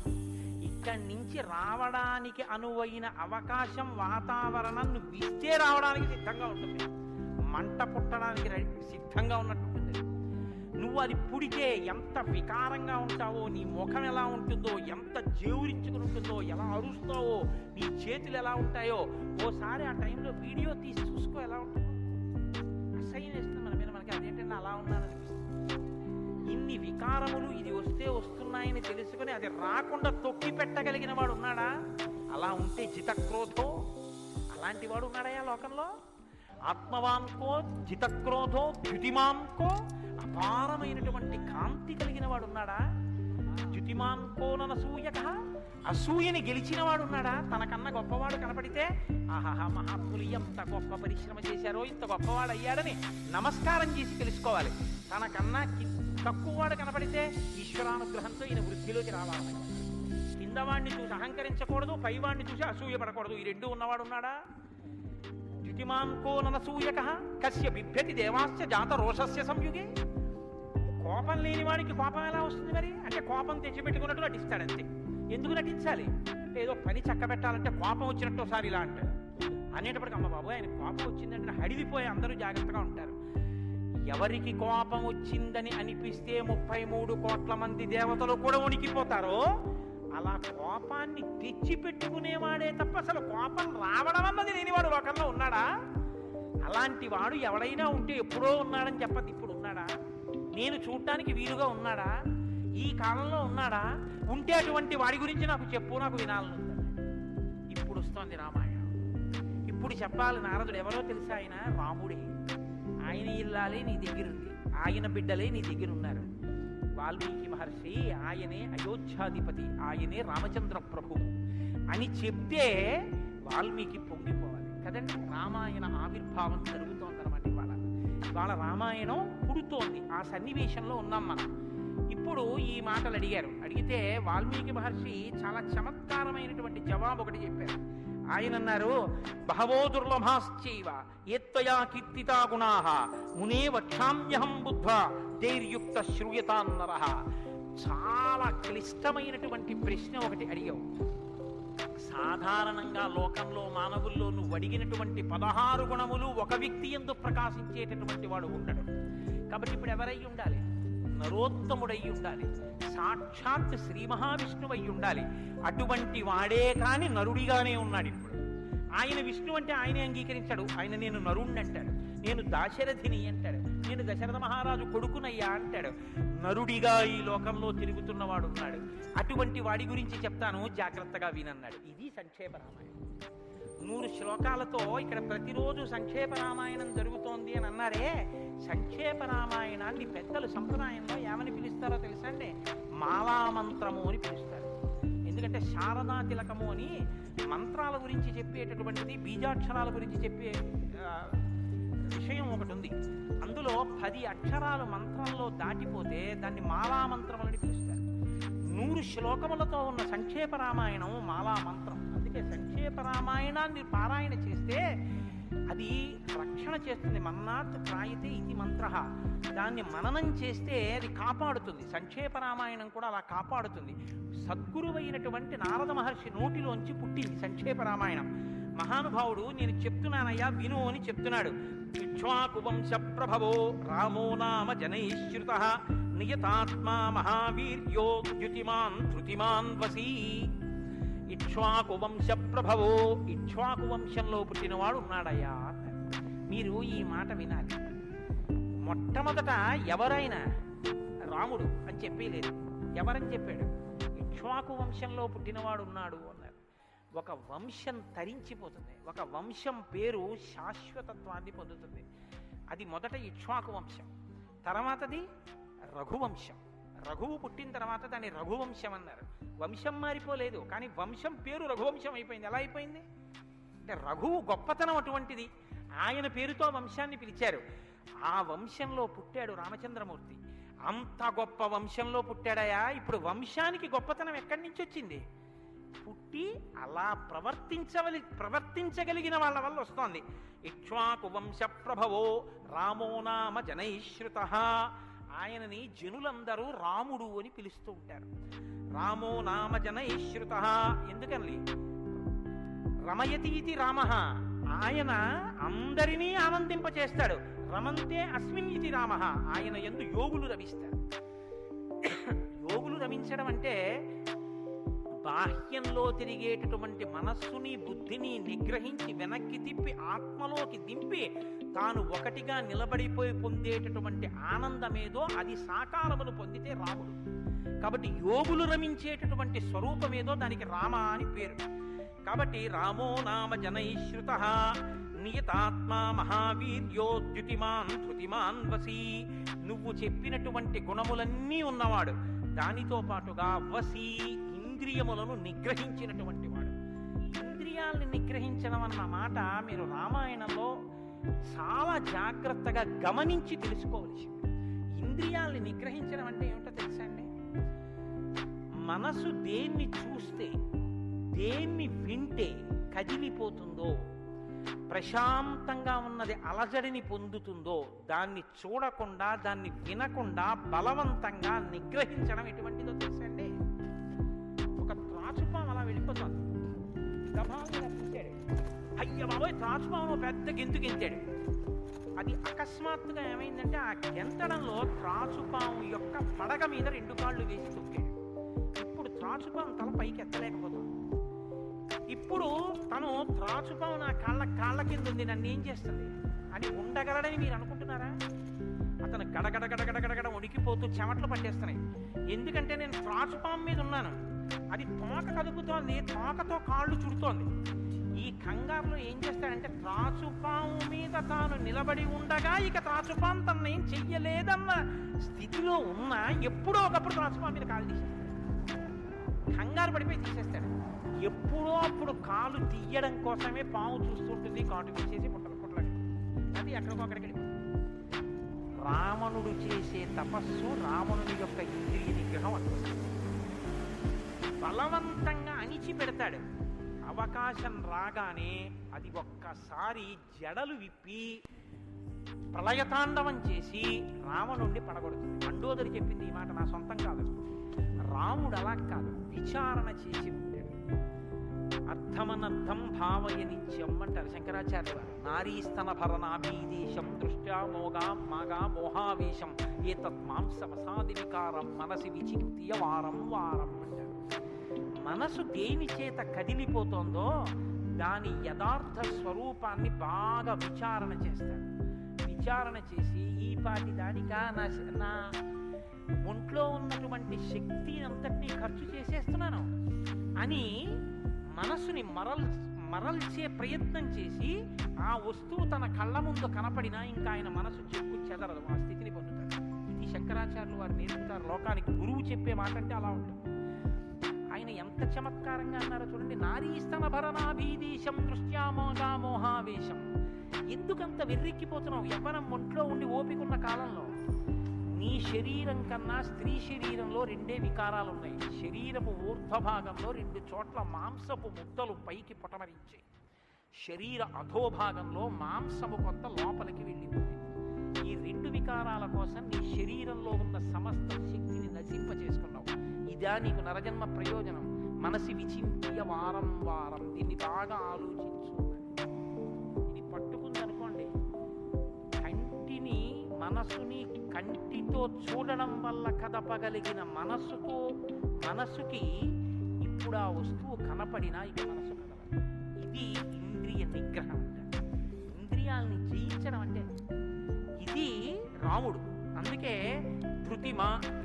ధృతిమాన్ వసి, అపారమైన శక్తితో ఉంటాడు, సంకల్ప శక్తితో ఉంటాడు, ఇంద్రియములను జయించిన వాడై. బుద్ధిమాన్ నీతిమాన్ వాగ్మి శ్రీమాన్ శత్రునిబర్హణ విపులాంసో మహాబాహు కంబుగ్రీవో మహాహను.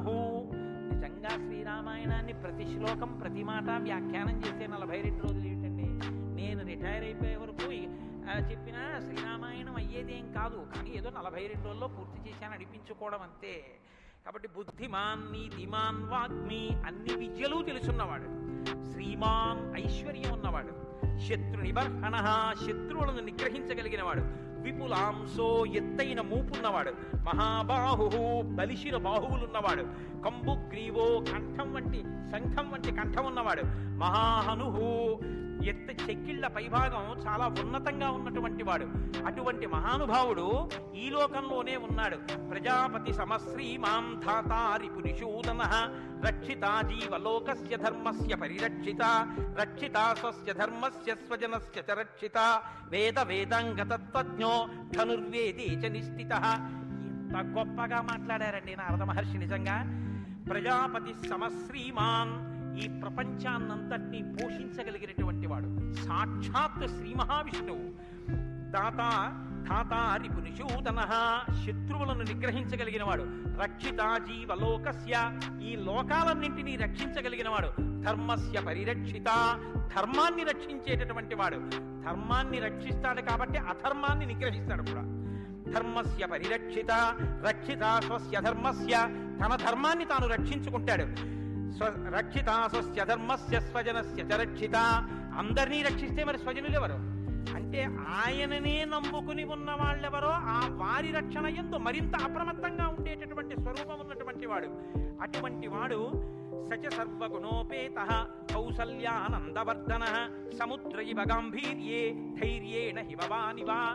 ఇందులోంచేనండి వాల్మీకి మహర్షి చెప్పిన శ్లోకాల్లోంచే తర్వాత ఉపమానాలన్నీ వచ్చాయి. ఇప్పటికీ మనం చూడండి, ఆయన మేరునగ ధీరుడండి అంటాం. ఆయన్ని పోల్చి చెప్పేటప్పుడు హిమవత్ పర్వతము వంటి వాడు, సముద్రము వంటి గాంభీర్యం ఉన్నవాడు అని చెప్పారు నారద మహర్షి. సముద్రం చూడండి ఎంత గంభీరంగా ఉంటుందో. సముద్రం కడుపులో ముత్యాలు, రత్నాలు, వజ్రాలు ఇన్నుంటాయి. ఇన్ని ఉన్నా కప్పి ఉంచుతుంది.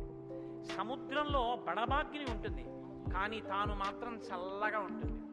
సముద్రం ఒడ్డుకొస్తుంది, వచ్చి మీ కాళ్ళు తాను కడుగుతుంది. చేతకానిది ఎదురొచ్చి మీ కాళ్ళు కడిగిందని మీరు ధూర్తతనంతో లోపలికెడితే మిమ్మల్ని తనలో కలుపుకుంటుంది. ఎదురొచ్చి మీ దగ్గరికి వస్తోంది కదా అని మీ కాలి చెప్పు తీసి అందులో వేస్తే తీసుకొచ్చి అవతల పారేస్తుంది. ఇది సముద్రం యొక్క గాంభీర్యం.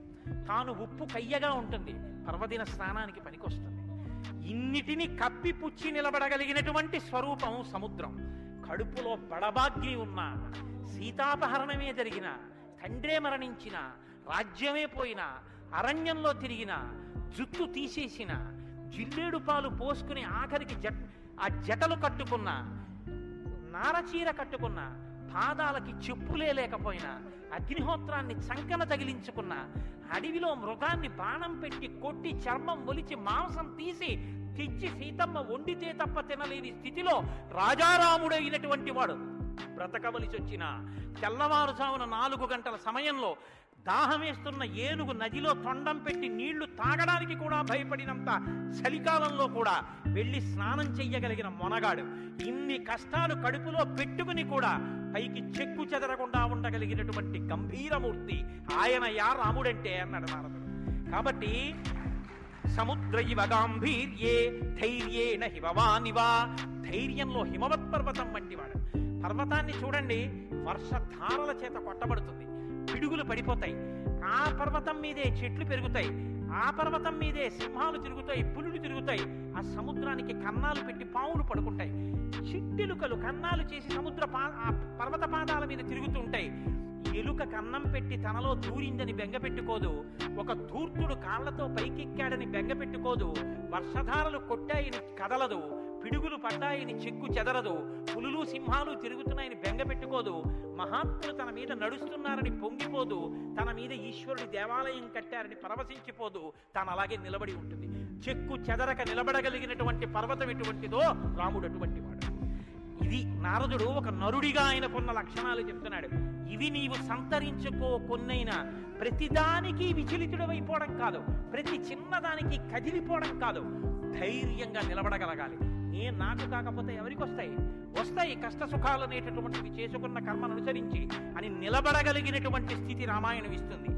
విష్ణునా సదృశో వీర్యే సోమవత్ ప్రియదర్శన కాలాగ్ని సదృశ క్రోధే క్షమయా పృథివీ సమః. ఏమి శ్లోకాలు వాడారండి సంక్షేప రామాయణంలో మహానుభావుడు. విష్ణునా సదృశో వీర్యే, ఆయనతో పోల్చడానికి విష్ణు ఒక్కడే ఉన్నారు. ఎందుకంటే ఇంకా ఆయనతో పోల్చడానికి అటువంటి వాడు ఇంకొకడెవరు ఉంటారు? విష్ణువుని విష్ణువుతోనే పోల్చాలి. కాబట్టి విష్ణువుతో సమానమైన వాడు. సోమవత్ ప్రియదర్శన, బాణం పట్టుకుని ఎదురుగుండా ఉన్న వాళ్ళ లక్షల మంది కంఠాలు తెగకోసినా సరే భక్తులైన వారికి మాత్రం ఆ స్వరూపాన్ని దర్శనం చేస్తుంటే ఎంత సంతోషంగా ఉంటుందో. కాబట్టి సోమవత్ ప్రియదర్శన. లోకంలో మూడిటిని ఎంత చూసినా చూడబుద్ధే వేస్తుంది, ఎంత చూడండి చూడబుద్ధేస్తుంది. అందుకే పార్వతీదేవి వినాయకుడికి ఏనుగు ముఖం పెట్టించింది. పసిపిల్లలకి కూడా సంతోషం కల్పించేవి మూడు ఏమిటో తెలుసా అండి? గజముఖం, చంద్రబింబం, సముద్రం. మీరు సముద్రపు తోటికి వెళ్ళి ఎంతసేపు కూర్చోండి, ఎంతసేపు చూస్తున్నా సముద్రాన్ని అలా చూడాలనే అనిపిస్తుంది. చీకటి పడిపోయిన తర్వాత సముద్ర ఘోష అదో సంతోషం, వస్తున్న కెరటాలు అదో సంతోషం, చీకటి పడ్డాక దీపాలతో దూరంగా వెళ్ళిపోతున్న ఓడ అదో సంతోషం, సూర్యోదయానికి సముద్రం ఆకాశం కలిసినట్టుగా ఉన్న చోట ఉదయిస్తున్న సూర్యబింబం అదో సంతోషం, ఆ పడుతున్న ఎర్రకాంతి అదో సంతోషం, సూర్యాస్తమయానికి సముద్రంలో కృంగిపోతున్నట్టుగా ఉన్న సూర్యుడు అదో సంతోషం. తిక్కన గారు విరాట పర్వంలో అంటారు, రాత్రి అయ్యేటప్పటికి ఆకాశం ఎలా ఉందంటేట మంచి సంపన్నుడైన గృహస్థు ఇంట్లో అలంకారం చేసినటువంటి పడకలా ఉందిట, దాని మీద పువ్వులు అవన్నీ వేస్తే ఎలా ఉందో అలా ఉందిట. సూర్యోదయానికి ఉన్నటువంటి ఆకాశం ఎలా ఉందంటేట తెల్లవారిన తర్వాత 10 మంది చూస్తే దృష్టిదోషం కలుగుతుందని ఆ ఇంటి ఇల్లాలు దుప్పటి మీద ఉన్న పువ్వులు అవే అన్నీ పోయేటట్టు ఒక్కసారి 2 చేతులతో ఇలా దులిపేస్తే అన్నీ పోయిన తర్వాత దుప్పటి ఎలా ఉందో ఆకాశం ఎలా ఉంది తెల్లారే. అలా ఆ సముద్రాన్ని చూస్తుంటే ఎంత అందంగా ఉంటుందో. పసిపిల్లల దగ్గర నుంచి కవుల వరకు జ్ఞానుల వరకు సముద్రం ఆనందమే. పసిపిల్లాడికి ఏం తెలిసనే ఆనందం, వృద్ధుడికి ఏం తెలిసనే ఆనందం. అందరూ సముద్రం వెళ్ళి ఆనందం పొందుతారు. ఆఖరికి తుఫాను సమయంలో సముద్రం చూడడం అదో సంతోషం కొంతమందికి. కాబట్టి సముద్రం. 2 చంద్రబింబం. చంద్రబింబాన్ని ఎంతసేపు చూడండి సంతోషం. రామాయణంలో వాల్మీకి మహర్షి వర్ణిస్తారు సుందరకాండలో చంద్రబింబాన్ని, ఏమి వర్ణనలో ఆ సర్గలు. కాబట్టి చంద్రబింబం. 3 ఏనుగు చూడండి. వెంకటాచల క్షేత్రానికో తిరుత్తనియో వెడితే ఆ ఏనుగు ముందు నించుంటే పిల్లల్ని ఎంతసేపు నించో పెట్టండి సంతోషమే. ఆ తొండం ఇలా ఇలా ఆడిస్తూ ఆ ఏనుగు అలా నిలబడి అరటిపండు ఎత్తి నోట్లో పెట్టుకుని ఆ దుమ్ము తీసి మీద పోసుకొని స్నానం చేసి తెల్లటి దంతాలు, దాని స్వరూపం, దాని చిన్ని కళ్ళు, దాని వెంట్రుకలు, దాని తోక, పెద్ద పెద్ద కాళ్ళు, ఇంతంత గోళ్ళు, గుండ్రంగా పాదాలు. ఆ ఏనుగుని ఎంతసేపు చూసినా అబ్బాయి ఇంకేం చూస్తానులేంటి అనిపించదు, అలా చూడబుద్ధి వేస్తుంది. అలా చూడబుద్ధి వేస్తుంది కాబట్టి ధ్యానం చేసేటప్పుడు ముందు గణపతి యొక్క ముఖాన్ని తదేకంగా చూస్తే ఆ ధ్యాన నిష్ట చేత విఘ్నములు తొలగిపోతాయి. కాబట్టి పరమేశ్వరుడు అందరూ తొందరగా దృష్టి పెట్టి చూడడానికి వైముఖ్యం కలగనటువంటి ముఖాన్ని నా కొడుక్కి పెడితే అందరికీ ఉపకారం జరుగుతుందని ఏనుగు తలకాయ తీసుకొచ్చి వినాయకుడికి పెట్టాడు. అది కారణం. వినాయకుడికి ఏనుగు తలకాయ ఉండడానికి కారణాల్లో అదొకటి. కాబట్టి నా సదృశో విష్ణునా సదృశో వీర్యే సోమవత్ ప్రియదర్శన కాలాగ్ని సదృశ క్రోధే. క్రోధం, కోపం వచ్చిందా, కాలాగ్ని ఎటువంటిదో అటువంటి వాడు. క్షమయా పృథివీ సమః. ఈ భూమికి ఎంత ఓర్పో రాముడికి అంత ఓర్పు. నిద్రలేస్తూనే భూమిని తంతాం, భరిస్తుంది. మలమూత్రాలు భూమి మీద విసర్జిస్తాం, భరిస్తుంది. ఉమ్మి భూమి మీద వేస్తాం, ఊరుకుంటుంది. పోనీ ఏదో పొరపాటున వచ్చింది వేరు, కావాలని ఒక రకమైన తాంబూలం వేసుకుని బొమ్మడమే ప్రయోజనంగా నెత్తురు కక్కుకునేవాడు కక్కుకున్నట్టు భూమి మీద ఎర్రటి మరకలు పడేటట్టు అదే పనిగా ఉమ్మి వేసేటటువంటి వాడిని కూడా భరించినటువంటి భూమాత యొక్క ఓర్పుని ఎంత స్తోత్రం చేయాలి నిజంగా. కాబట్టి అన్నం కావాలి, నాగలి పెట్టి అమ్మ గుండెల మీద చీరుతాం. ఇల్లు కట్టుకోవాలి, శంకుస్థాపన పేరుతో గుణపాలు పెట్టి అమ్మ గుండెల మీద గుచ్చుతాం. ఆఖరికి ఇంత సంపాదించి ఇంత కీర్తి తెచ్చి మా నాన్నగారు, మా బాబాయ్ గారు, మా మేనమామ, మా ఆయన ఇన్ని బంధుత్వాలు పెట్టుకున్న వాళ్ళు ఆ ఊపిరి ఆగిపోగానే తీసుకెళ్లి బయట చిరిగిపోయిన బొంతో చాపో వేసి పడుకోబెట్టి కొత్త చాప తెచ్చి 4 కర్రలకేసి తాడేసి కట్టి తీసుకెళ్లిపోతుంటే ఆఖరణ పుచ్చుకునేది ఈ తల్లి ఒక్కతే. ఎవ్వరు ఇంట్లో ఒక్క రాత్రి కూడా ఉంచుకోరు. యావత్ పవనో నివసతి దేహే తావత్ పృచ్చతి కుశలంగేహే గతవతి వాయౌ దేహాపాయే భార్యా విభ్యతి తస్మిన్ కాయే అంటారు శంకర భగవత్పాదులు. అటువంటి ఈ తల్లిది ఎంత ఓర్పో, ఎన్ని అపచారములు చేసినా కూడా కడుపులో పెట్టుకునేటటువంటి అమ్మ స్వరూపమైనటువంటి భూమికి ఎంత ఓర్పు ఉందో అంత ఓర్పు కలిగిన వాడయ్యా రామచంద్రమూర్తి. కాబట్టి ధనదేన సమస్యాగే సత్యే ధర్మ ఇవాపరః. కుబేరుడు ఎంతటి ధనవంతుడో అంతటి మహానుభావుడు, అటువంటి త్యాగం ఉన్నవాడు. సత్యే ధర్మ ఇవాపరః. సత్యము ధర్మము ఒకదాన్నొకటి ఎలా కాపాడుకుని రక్షించుకుంటాయో అలా రక్షించి కాపాడగలిగినటువంటి వాడు. తమేవం గుణ సంపన్నం రామం సత్యపరాక్రమం. ఇన్ని గుణములు కలిగినటువంటి రామచంద్రమూర్తి సాక్షాత్తుగా సత్యపరాక్రముడైనటువంటి వ్యక్తి. ఆయన పరాక్రమం సత్యమే పరాక్రమముగా కలిగినటువంటి వాడు. అటువంటి వాడు రామచంద్రమూర్తిని ఆ రాముని యొక్క కథని సంక్షేపంగా చెప్పారు. సంక్షేపంగా అంటే వివరంగా కాదు, బాగా గుర్తుపెట్టుకోండి. వివరంగా చెప్పలేదు, కేవలం ఏదో విహంగ వీక్షణం అంటారు చూసారా, ఒక్కసారి స్థాళీపులాక న్యాయంగా ఒకసారి అలా చెప్పేశారు. అది ఎంత తేలిగ్గా చెప్పేశారంటే సజగామ వనం వీర ప్రతిజ్ఞామనుపాలయన్ పితుర్వచన నిర్దేశాత్ కైకయ్యా ప్రియకారణాత్ అంటూ. కానీ సంక్షేప రామాయణ శ్లోకాలండి అవి నిజంగా మంత్రాలే.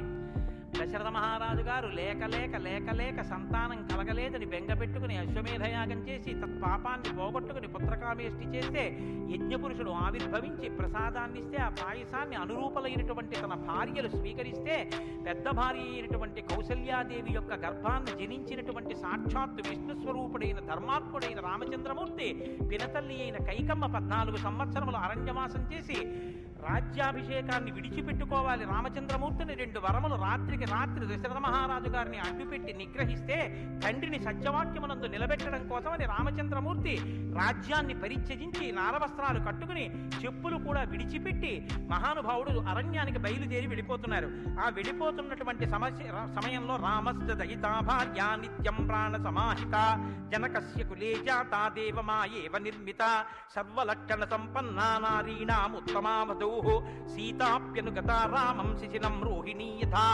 సాక్షాత్తుగా దేవమాయయే లోకంలో ఉన్న సౌందర్యమంతా రాశీభూతమై ఒక స్త్రీ రూపంలో వచ్చిందా అన్నంతగా కనపడేటటువంటి సీతమ్మ తల్లి, జనక మహారాజు గారి యొక్క పుత్రి, అయోనిజ అయినటువంటి తల్లి, స్త్రీలలో ఉత్తమమైనటువంటి రత్నంగా చెప్పబడినటువంటి తల్లి, సర్వలక్షణ సంపన్న అయినటువంటి సీతమ్మ చంద్రుణ్ణి రోహిణి ఎలా అనుసరిస్తుందో అలా కష్టసుఖాల్లో నీతో కలిసి ఉంటాను తప్ప నేను అంతఃపురంలో ఉండను అని చెప్పి రామచంద్రమూర్తితో కలిసి అరణ్యవాసానికి బయలుదేరింది.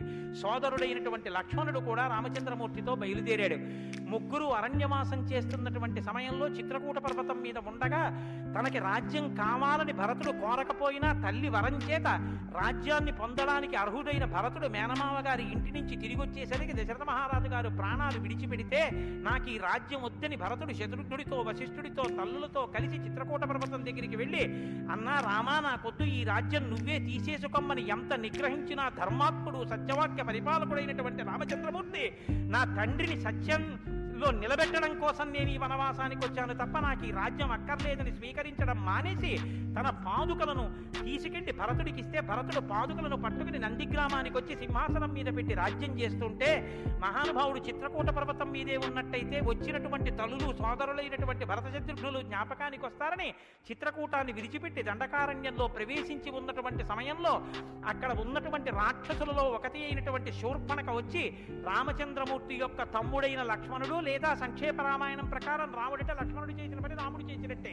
అందుకని రాముడి చేత ముకు చెవులు కోయబడితే ఆ శూర్పణఖ చేత ప్రేరేపింపబడిన కరదూషణాదులు త్రిశిరస్సు అనేటటువంటి 14,000 మంది రాక్షసులు రాముడి మీద దండెత్తి వస్తే తృణప్రాయంగా 14,000 మందిని నిగ్రహించినటువంటి రామచంద్రమూర్తి యొక్క పరాక్రమాన్ని శూర్పణఖ వల్ల తెలుసుకున్నటువంటి రావణాసురుడు అసూయతో సీతమ్మ తల్లి మీద మోహంతో సీతమ్మ తల్లిని అపహరించి తీసుకుని వెళ్ళిపోతే ఆగ్రహించినటువంటి రామచంద్రమూర్తి శబరిని దర్శనం చేసి తర్వాతి కాలంలో సుగ్రీవుడితో స్నేహం చేసి వారిని నిగ్రహించి దశ దిశలకి వానరుల్ని పంపిస్తే దక్షిణ దిక్కుకు వెళ్ళినటువంటి హనుమ సీతమ్మ తల్లి యొక్క జాడ కనిపెట్టి 100 యోజనముల సముద్రాన్ని దాటి ఈవలి ఒడ్డుకు వచ్చి రామచంద్రమూర్తికి సీతమ్మ క్షేమవార్త చెప్తే రామచంద్రమూర్తి నీలుని యొక్క సహకారంతో సముద్రానికి సేతువు కట్టి సముద్రాన్ని దాటి ఆవలి ఒడ్డుకు వెళ్లి లంకారాజ్యంలో వానర సహకారంతో రావణ కుంభకర్ణాది వీరులను నిగ్రహించి తిరిగి మళ్ళీ అయోధ్య పట్టణానికి వచ్చి పట్టాభిషిక్తుడై 11,000 సంవత్సరములు ఈ రాజ్యాన్ని పరిపాలన చేసి రామరాజ్యం ఇలా ఉంటుంది అని చెప్పి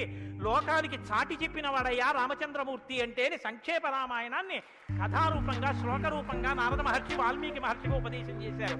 ఉపదేశం చేస్తే సంతోషించారు. ఆ రామరాజ్యం యొక్క గొప్పతనాన్ని 4 శ్లోకాలు వినకపోతే మనం దోషం చేసిన వాళ్ళం అవుతాం. ప్రహృష్టముదితో లోకస్తుష్ట పుష్ట సుధార్మిక నిరామయో హ్యరోగస్యా దుర్భిక్ష భయవర్జిత న పుత్రమరణం కించిత్ ద్రక్షంతి పురుషః క్వచిత్ నార్యాశ్చా విధమా నిత్యం భవిష్యంతి పతివ్రతాః న చాగ్నిభయం కించిత్ అప్సుమజ్జంతి జంతవః న మాతజం భయం కించిత్ నాపి జ్వరకృతం తథా న చాపి క్షుద్భయం తత్ర న తస్కర భయం తథా నగరాణి చ రాష్ట్రాణి ధనధాన్యయుతాని చ నిత్యం ప్రముదితాః సర్వే యథా కృతయుగే తథా అశ్వమేధ శతైర్రిష్ట తథా బహుసువర్ణకైః. రామచంద్రమూర్తి రాజ్యం చేసేటటువంటి కాలంలో కొడుకులు మరణిస్తే పెద్దవాళ్ళైనటువంటి వాళ్ళు పిల్లలకి ప్రేతకార్యం అన్నది లేదు.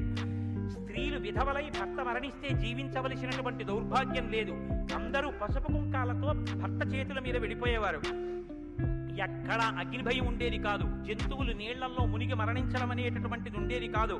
వాత భయం కానీ, అనారోగ్యాలు కానీ, జ్వరాలు ఏర్పడడం కానీ, భయంకరమైన వ్యాధులు పటమరించడం కానీ, దొంగతనం కానీ, క్షుద్బాధ కానీ, ఆకలితో అలమటించడం కానీ, అశాంతి కానీ లోకంలో ఎక్కడా లేవు.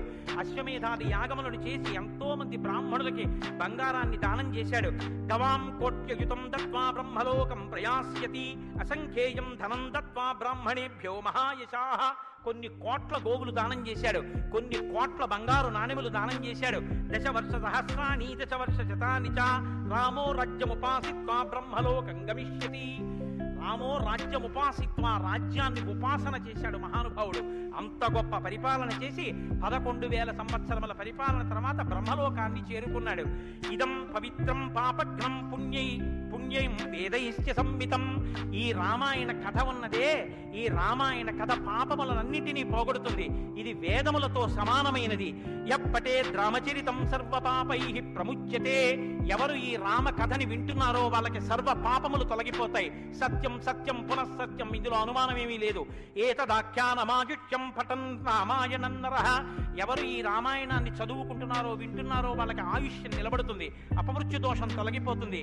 సపుత్ర పౌత్ర సగణః ప్రేత్య స్వర్గే మహీయతే.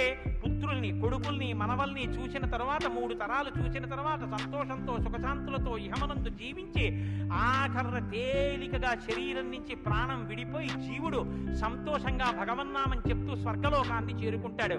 ఇంతటి గొప్ప అనుభూతిని, ఐశ్వర్యాన్ని అనుగ్రహించగలిగినటువంటి శక్తి కలిగినటువంటిది రామాయణం. కాబట్టి ఎల్లరూ ఈ రామాయణాన్ని చదువుకోవాలి, వినాలి, ధరించాలి అని నారద మహర్షి వాల్మీకి మహర్షికి చెప్తే తదేక ధ్యానంతో ఆ మాలామంత్రంగా వినపడిన సంక్షేప రామాయణాన్ని విని పొంగిపోయిన హృదయంతో తన్మయత్వంతో ఉన్నటువంటి వాల్మీకి మహర్షి యొక్క స్థితి దగ్గర ఇవాల్టి ఉపన్యాసాన్ని పూర్తి చేస్తున్నారు.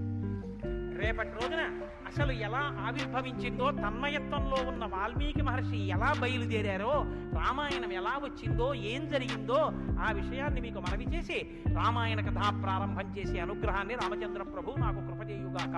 రేపు ఖచ్చితంగా 6 గంటల 30 నిమిషాలకి కథా ప్రారంభం అయిపోతుంది. లేకపోతే 7 రోజుల్లో బాలకాండ పూర్తి కాదు. మంగళాశాసనపరై మదాచార్య పురోగమై సర్వైశ్చ పూర్వైరాచార్యై సత్కృతాయాస్తు మంగళం.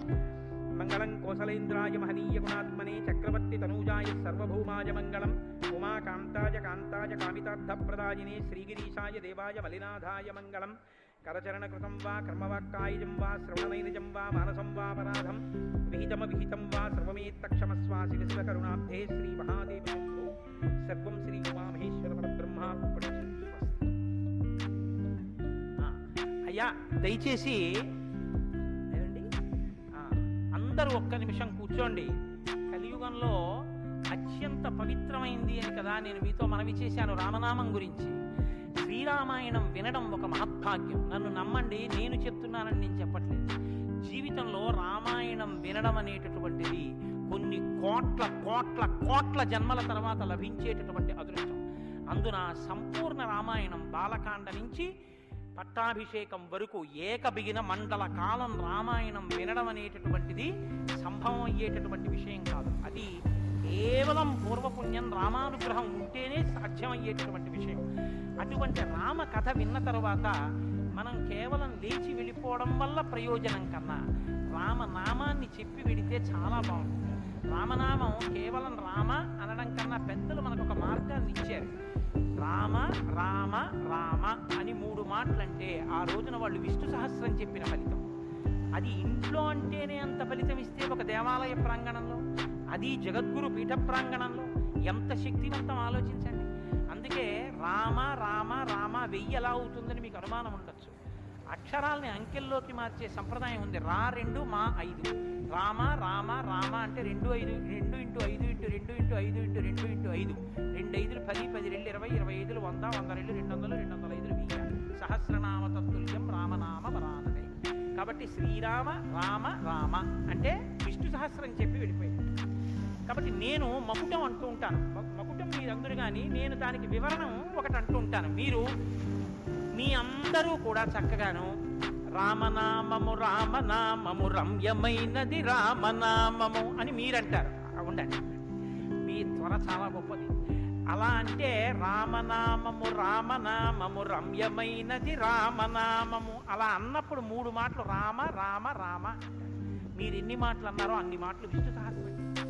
పైగా మీరు ఒకటి గుర్తుపెట్టుకోండి, నేను పూర్తి విశ్వాసంతో చెప్తున్నాను. వ్యక్తిగత అనుభవాలు వేదికల మీద చెప్పడం నాకు ఇష్టం ఉంటుంది.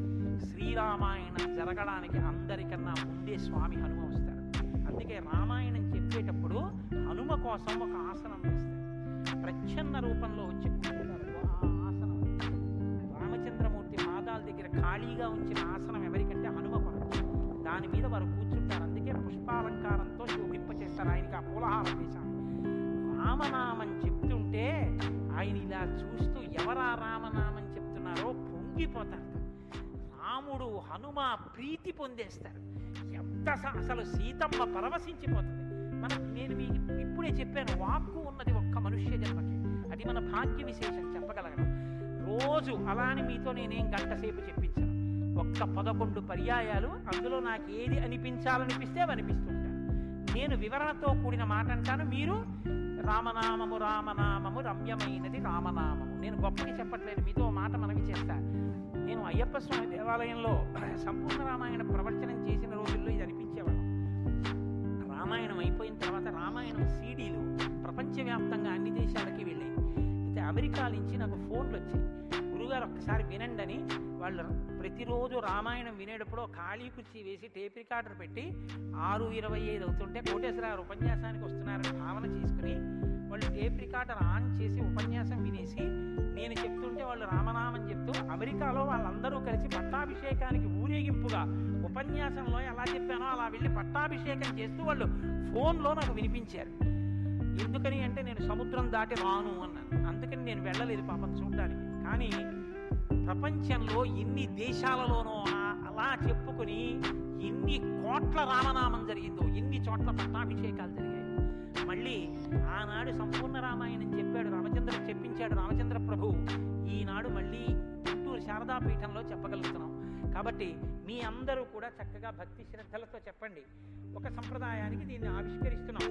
ఇవాళ మీ అందరికీ కూడా దీన్ని బహుమానం చేస్తారు.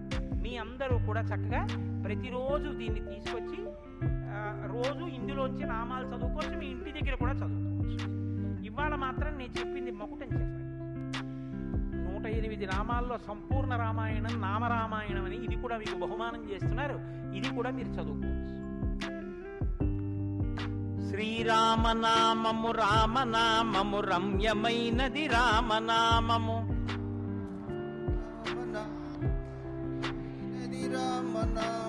దారి నుండిగా నడచు వారికి తోడు నీడే రామనామము రామనామము రామనామము రమ్యమైనది రామనామము నారదాది మహామునీంద్రులు నమ్మినది శ్రీరామనామము. రామనామము రామనామము రమ్యమైనది రామనామము. కోరి కొలచిన వారికెల్లను కొంగు బంగరు రామనామము. రామనామము రామనామము రమ్యమైనది రామనామము. అండపిండ బ్రహ్మాండములకు ఆధారమైనది రామనామము. రామనామము రామనామము రమ్యమైనది రామనామము. బ్రహ్మ సత్యము జగన్మిథ్యా భావమే శ్రీరామనామము. రామనామము రామనామము రమ్యమైనది రామనామము. ఆంజనేయుని వంటి భక్తులకాశ్రయము రామనామము. రామనామము రామనామము రమ్యమైనది రామనామము. రాకడయు పోకడయు లేనిది రమ్యమైనది రామనామము. రామనామము రామనామము రమ్యమైనది రామనామము. నిర్వికారము నిర్వికల్పము నిర్గుణము శ్రీరామనామము. రామనామము రామనామము రమ్యమైనది రామనామము.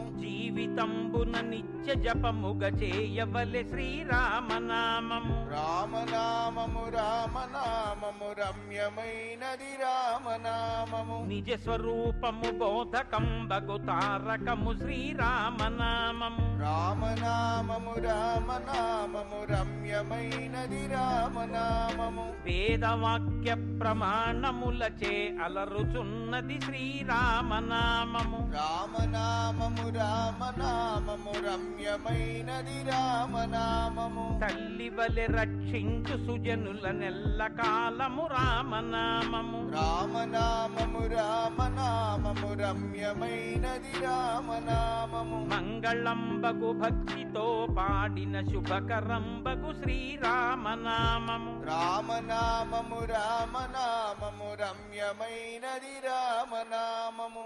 స్వస్తి. రేపు 6:30 తిరిగి ప్రవచనాన్ని ప్రారంభం చేద్దాం.